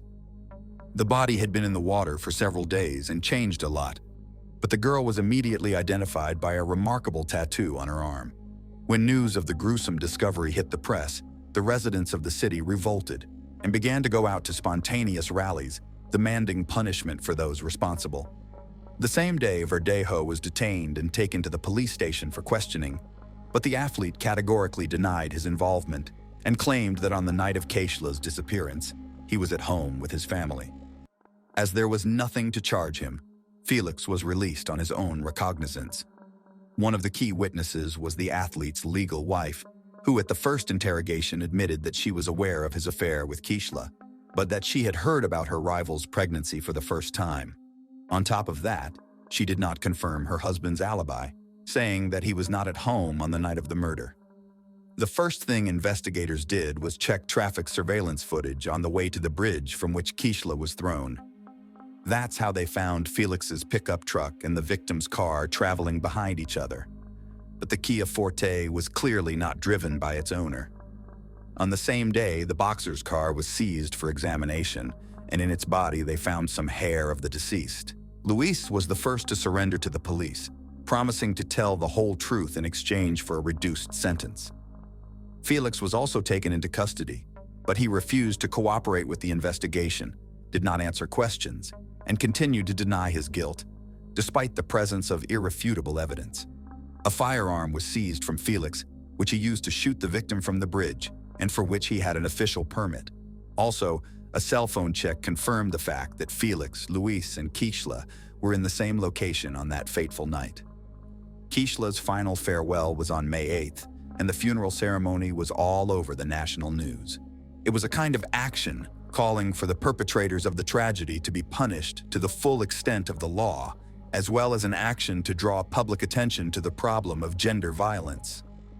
The coffin with Rodriguez's body was brought to the cemetery not in a traditional hearse, but in a white carriage, over which white flower petals were thrown from the air. Many famous Puerto Rican natives, including show business stars, athletes, politicians, and public figures, have spoken out about the high-profile incident. Verdejo was charged with carjacking, kidnapping, premeditated murder, and the murder of an unborn child. All of these crimes together carried the death penalty, but the relatives of the deceased from the very beginning asked the court to elect a sentence of life imprisonment for the killer, so that he would suffer in captivity for the rest of his life. The hearing was repeatedly postponed due to the worldwide coronavirus pandemic, but in the spring of 2021, the trial was held in virtual mode. The court found that the crime was committed by a group of persons by prior conspiracy and with particular cruelty against a pregnant woman. It was possible to reconstruct the chain of events of that night and the details of the crime, mainly thanks to the testimony of Luis, who did not deny his guilt. He admitted that it was he who, at the request of a friend, got the drug for injection and also brought a wire and a concrete block to get rid of the body. But Felix continued to insist on his non-involvement in the case, although his words could not seriously affect the situation. By the way, the wife of the boxer, who acted in court as a witness, almost immediately after the arrest of her husband filed for divorce and tried to abstract from what was happening, focusing on the development of his business and raising a young daughter. According to some reports, not so long ago, Elisa Santiago remarried. Elisa herself admitted in an interview that she repeatedly received anonymous calls and messages with death threats, as well as death wishes to her and even Miranda. Many considered it was the spouse of the athlete as the organizer of the crime, but no evidence was found.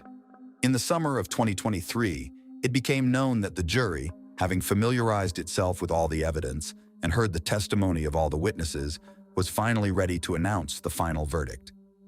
Felix Verdejo and his accomplice Luis Cadiz were found guilty on each of the charges against them. But despite this, the killers have not yet been sentenced. The next court hearing is scheduled for mid-November 2023. Most likely, both men involved in the deaths of Keishla Rodriguez and her unborn child will likely go to prison for life, with no right to ever leave prison. Hello friends, welcome to our channel. Today we're going to take a look at another horrible case with you, the case of Jessica Patel. The case began with an emergency call from the husband Mitesh at 8:24 p.m. on May 14, 2018. The Cleveland police in the UK received the call from 37-year-old Mitesh Patel. In the call, he spoke about a burglary at their home and his wife being attacked. Mitesh described that upon returning home after shopping and picking up a computer at the office, he discovered their house had been ransacked and his wife Jessica was unconscious on the floor, tied up with duct tape all over her body. Mitesh panicked, asking whether he should remove the duct tape and take his wife out of the house, but the police advised him to leave everything as it was. His voice was very shaky, and he was almost unable to remain calm. The call continued as Mitesh requested the police to send help, and they promised to arrive shortly. After the call ended, the police quickly appeared along with an ambulance. However, despite their efforts, they were too late. Jessica had stopped breathing and had passed away. Jessica was born in 1983 in a beautiful city in the western part of England. She was the eldest of 6 children in a traditional and well-educated Indian family. Both of her parents were successful and respected members of society. From a young age, Jessica was a well-behaved and cheerful child, the pride of her family. Though gentle and somewhat shy, Jessica was very determined and ambitious. She had dreams and always strived to turn those dreams into reality. She recognized her career path early on, aspiring to become a pharmacist and own her own pharmacy. Therefore, throughout her growth, she always tried to study and work hard. Jessica was a dreamer, like many other young women. From childhood, she had shown a love for romantic things, often watching Hollywood romantic movies and dreaming of finding her true love. In the early 2000s, Jessica pursued a degree in pharmacy at de Montfort University before continuing her studies at the University of Manchester. At de Montfort, she reunited with Mitesh, an old school friend from secondary school, with whom she had briefly been close before they went their separate ways. Their reunion as adults seemed like fate. They shared many similarities in personality and family background. Mitesh, a calm and reserved man, also studied pharmacy and came from a large Hindu family much like Jessica's. They often spent hours talking on the phone without getting bored, showing care and always listening to each other. Jessica's room was filled with stuffed animals gifted by Mitesh, symbols of the warmth and affection he had for her. As mentioned earlier, Jessica was a dreamer, and therefore, receiving such gentle and warm treatment from a man made it easy for her to immerse herself in it and be swept away. Not long after getting to know Mitesh, Jessica's mother fell seriously ill and later passed away. It was one of the most challenging times in Jessica's life. During this difficult period, Mitesh stood by her, encouraging Jessica and providing a strong shoulder for her to lean on. After this event, Jessica realized that Mitesh was the man she wanted to marry. In July 2009, Mitesh and Jessica held a grand wedding with hundreds of guests attending to bless the young couple. The ceremony took place in a picturesque garden, marking the first time in their Hindu community that a wedding had attracted such a large number of guests, approximately 600. This momentous event was a testament to the deep love and unbreakable bond between Jessica and Mitesh. After marrying, Mitesh convinced Jessica to move to Middlesbrough, a city more than an hour's drive away from Leeds, where her entire family lived. Though initially hesitant about moving so far from her loved ones, Jessica eventually agreed to follow her husband. Both Jessica and Mitesh were born into well-off families, and shortly after their marriage, they bought a large house in one of the most affluent and beautiful areas in Linthorpe. Their ambition did not stop there, as the young couple also purchased a pharmacy on Roman Road, a bustling area in the region. The business flourished, leading them to hire more staff and upgrade both the shop and their home. Not long thereafter, nearly everyone in the area knew of the pharmacist couple for their friendliness and likability. Jessica and Mitesh's life was almost picture-perfect at this point. The only thing missing from their complete family was a child. Having grown up in a large family, Jessica always dreamed of becoming a mother. However, achieving this was not easy for them. After many years of trying, they still could not experience the joy of parenthood. Like many other couples facing fertility challenges, they resorted to in vitro fertilization, IVF, to conceive. Unfortunately, Jessica and Mitesh were plagued by misfortune throughout their journey to have a child. After 3 different IVF attempts and numerous consultations, the results were still unsuccessful. The cycle of hope and disappointment had a significant impact on their mood, and both were deeply saddened and distressed, but they never gave up. Their relentless persistence eventually brought a glimmer of hope to the young couple in 2018 on their 4th attempt. The doctor announced that they had successfully fertilized 3 embryos, and the chances of success were very high. Joy overwhelmed Jessica, and she immediately called her sister, sharing her happiness and intuition about the promising outcome. Jessica's long-held dream of becoming a mother was about to become a reality. However, unexpectedly, just a few weeks later, her beautiful dream was shattered by an unforeseen tragedy. May 14, 2018 began like any other day for Jessica. She went to work at the pharmacy while her father visited Mitesh, who only worked half a day. Mitesh left the pharmacy in the early afternoon to go to the gym, and around 7 p.m., Jessica returned home. Mitesh then stopped by the pharmacy to pick up a computer and bought a pizza to take home. Upon his arrival, Mitesh encountered a horrifying scene. He discovered a disturbing situation and immediately contacted the police. It was approximately 8:20 p.m. when Mitesh reported to the police that his wife was lifeless with no pulse. He stated that he had left the house about an hour earlier and found her unconscious.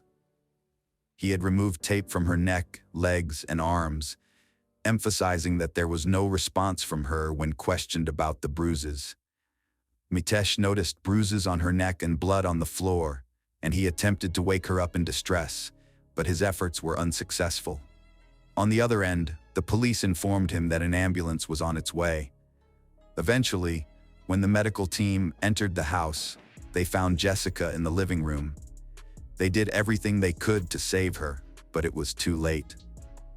On the morning of August 15th, the residents of Linthorpe were shocked to learn that the local pharmacist had been murdered in her own home. This tragic news immediately caused widespread unrest and anxiety within the community, leaving people around the area bewildered and frightened. It seemed that a bold thief was rampaging through the peaceful residential area, and every resident felt vulnerable, fearing they could be the next victim. The shock from this event prompted the community to take swift action, rushing to buy additional locks and install security systems to protect their homes. Just the day before, their neighborhood had been peaceful, but now everything had changed. Immediately after receiving the call, the police promptly arrived to secure the crime scene. The first 60 minutes following a murder are crucial for collecting clues and evidence, and therefore, the police immediately proceeded to cordon off the area. Minal, one of Jessica's sisters, awoke to find her husband motionless at the foot of the bed in the dead of night. Instantly, she sensed something was amiss. This disturbing news quickly reached Jessica's family, who rushed to Jessica and Mitesh's residence. Upon entering the living room, Minal found Mitesh slumped on the sofa, head in hands.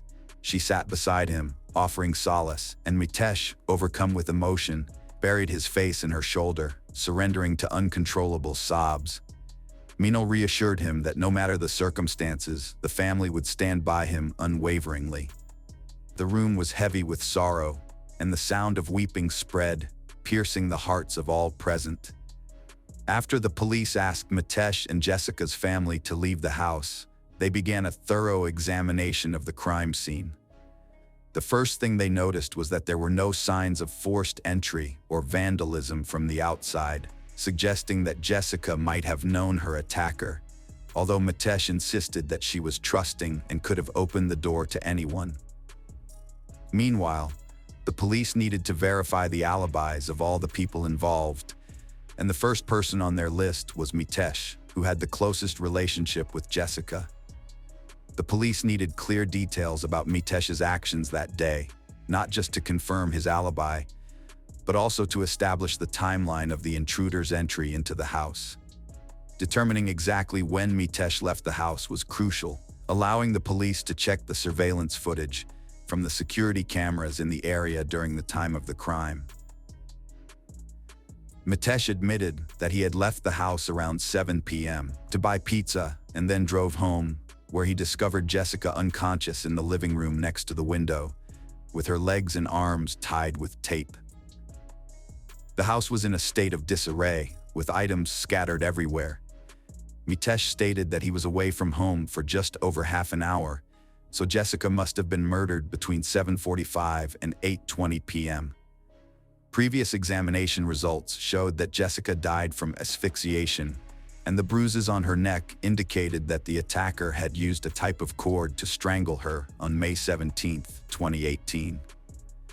Just 3 days after Jessica's death, The family received a call from the police informing them that a suspect had been arrested the previous afternoon. According to the police, a 37-year-old man suspected of being involved in Jessica's murder had been detained. The next day, when the family went to the police station to confirm the identity of the suspect, they were shocked and disbelieving. It was Mitesh Patel, Jessica's husband, whom they had trusted and loved. Learning the truth left Jessica's family and the local community in a state of disbelief and shock.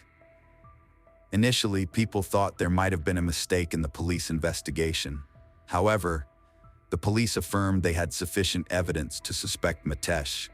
This raised many questions, challenging the notion of how a husband like Mitesh, who seemingly loved his wife dearly, could commit such a heinous act.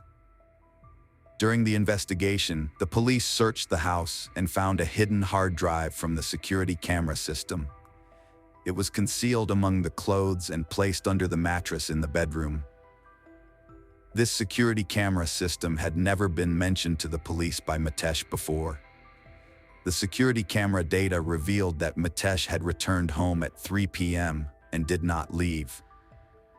Jessica left the house at 7 p.m. and returned at 8:15 p.m., but there was no evidence of anyone else entering or leaving the house. Exactly 6 minutes before Mitesh called the police, the security camera was disconnected. The police noticed scratch marks on Mitesh's neck, but he claimed they were from an accident at the gym. However, forensic examination revealed Jessica's DNA under Mitesh's fingernails, suggesting that she had struggled and resisted when he assaulted her. At the pharmacy, the police found the roll of tape used to bind Jessica. When comparing the torn piece of tape to the remaining roll, they matched perfectly.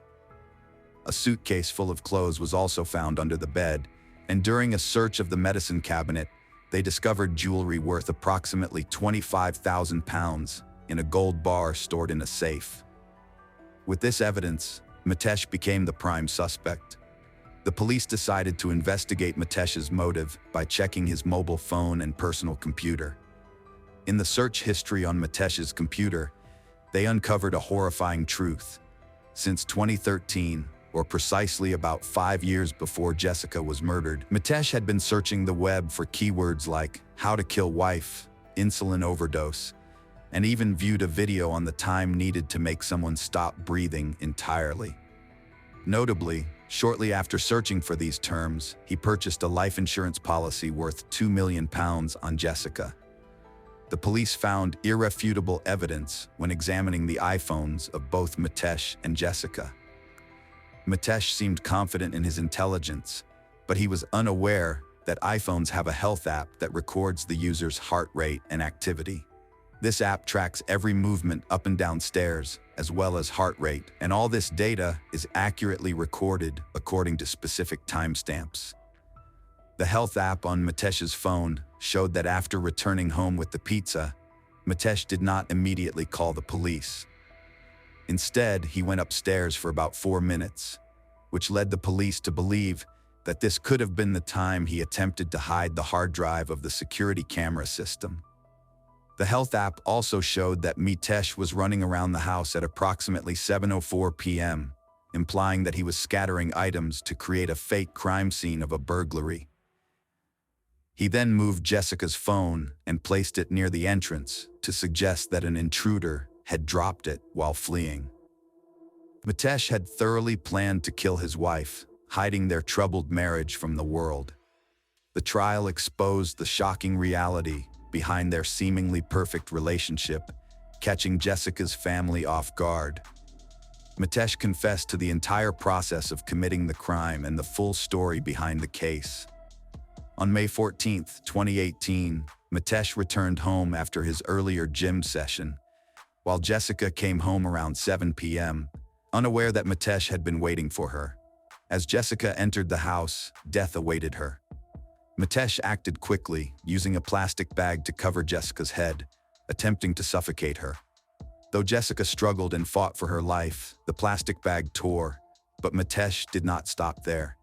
He injected a large dose of insulin into Jessica's body, causing her to lose strength and the ability to resist. Coldly, like a monster, Mitesh strangled Jessica until she could no longer breathe. Immediately after, the truth behind the seemingly happy family image of Jessica and Mitesh was exposed. The wedding photos from July 2009 capture a moment of happiness and radiance, with the bride Jessica shining in her beautiful sari, young and joyful beside her new husband. When Jessica and Mitesh began dating in college, he seemed to be the ideal boyfriend, always showering her with romantic gifts and tender love.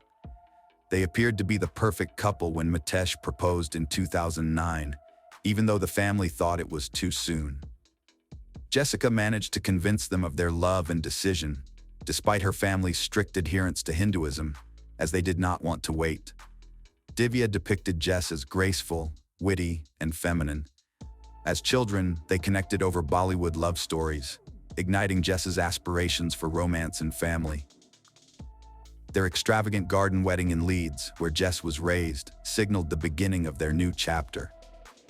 Mitesh led a secret life, engaging with men on Grindr, while his marriage to Jessica was a facade to hide his true sexual orientation from his family and community. Jessica was unaware of the deception, believing she had found a loving husband. The days that followed were filled with suffering and grief. Within a year, cracks in Jessica and Mitesh's relationship became evident. Jessica confided in her sisters that she felt Mitesh's behavior had gradually changed after their wedding. A significant shock came to the family when she revealed that they had not been sexually intimate for 10 months, a short time after their marriage. Concurrently, Mitesh became increasingly controlling in their relationship. When Jessica's grandfather fell seriously ill and was moved to a special care room, the family spent time at his bedside. Jessica, his beloved granddaughter, could only make brief visits. Jessica told her sister that Mitesh would not let her stay, and they had argued in the car about it, and he had hit her. Jessica also revealed to her sisters that Mitesh occasionally choked her and often kept inexplicable secrets. Her sister further said that if Mitesh was on the phone when Jessica walked into the room, he would leave and continue the conversation in one of the attic rooms, sometimes not returning until 4 a.m.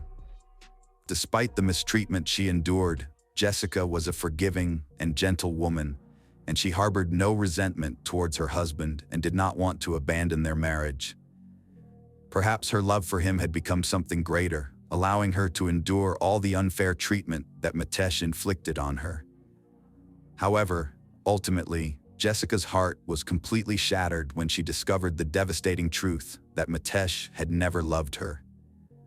Mitesh, a gay Hindu man, used Jessica as a front to conceal his sexuality and uphold his family's honor. He used dating apps, brought lovers home, and disregarded Jessica's feelings in the process. Mitesh had numerous same-sex partners but loved only one. After 2 years, he began an intense affair with Dr. Emmett Patel, whom he met on Grindr, and even brought his lover home, introducing him as a friend to Jessica, the oblivious wife unaware of her husband's infidelity. Mitesh recently purchased a pharmaceutical business in Middlesbrough and planned to relocate the family, much to his wife's dismay. Despite this, he maintained active involvement on gay dating apps. The pressure to have kids was a constant burden for the couple. After 6 years, Jessica agreed to IVF, unaware that Mitesh planned to have a family with his lover using her embryos. Jessica's family was devastated to learn Mitesh never wanted children with Jessica and secretly took birth control to prevent natural conception during the 2-year IVF process. Jessica went through tough times, and after each setback, she'd tell her sister, "I can't do this anymore. It hurts too much." Her mental health suffered, but she persevered. The 4th round of IVF was successful, and in May 2018, they learned 3 embryos were ready for implantation. Days later, Jessica was overjoyed to become a mother, but tragically, she passed away the next day. In 2016, Emmett immigrated to Australia, and Mitesh began dreaming of a new life with his lover in a new country. He even texted his lover, "I told you her day had been marked," indicating that he saw his wife as an obstacle and was ready to remove her. Mitesh had harbored dreams of a family with his lover, and planned to bring embryos to Australia, where they would care for their children together. The police also discovered that Mitesh was researching housing prices in the Australian city where he and his lover lived. Mitesh's sinister plan, after eliminating Jessica, was to use the life insurance payout he had taken out on his wife to have the financial means and freedom to start the life he truly anticipated. Prosecutors also stated that Mitesh's motive was always to escape the strict upbringing of his Hindu family and move to Australia to be with his lover and start a new family. Mitesh was also set to inherit a life insurance policy worth £2 million. The culmination of all of Mitesh's cruel actions and plans was a life sentence with no parole for at least 30 years. The jury took 2 hours and 50 minutes to convict Mitesh at the trial. Mitesh displayed no emotion when Judge James Goss told him, "You are a selfish, business-obsessed individual who wanted a successful life and wished to retire at 40. You also wanted to commit to living with another man according to your own desires, and you knew that the insurance policy would grant you £2 million following Jessica's death." Judge James Goss also stated that the minimum term of 30 years is reserved for cases where the severity of the criminal act is particularly grave. He added, "This is such a case. Only Mitesh can truly answer why he did this. Everything he did was for selfish reasons. He could have divorced Jessica and taken everything he wanted without needing to take her life. He had no right to commit this wicked, cruel, and vile act." The suffering of the victim's family seems to follow them for the rest of their lives, especially as they have lost Jessica forever. Hopefully, the story of Jessica will inspire other victims of domestic violence to seek help instead of suffering in silence. Jessica will never be forgotten, and we also wish to send prayers for her to rest in peace.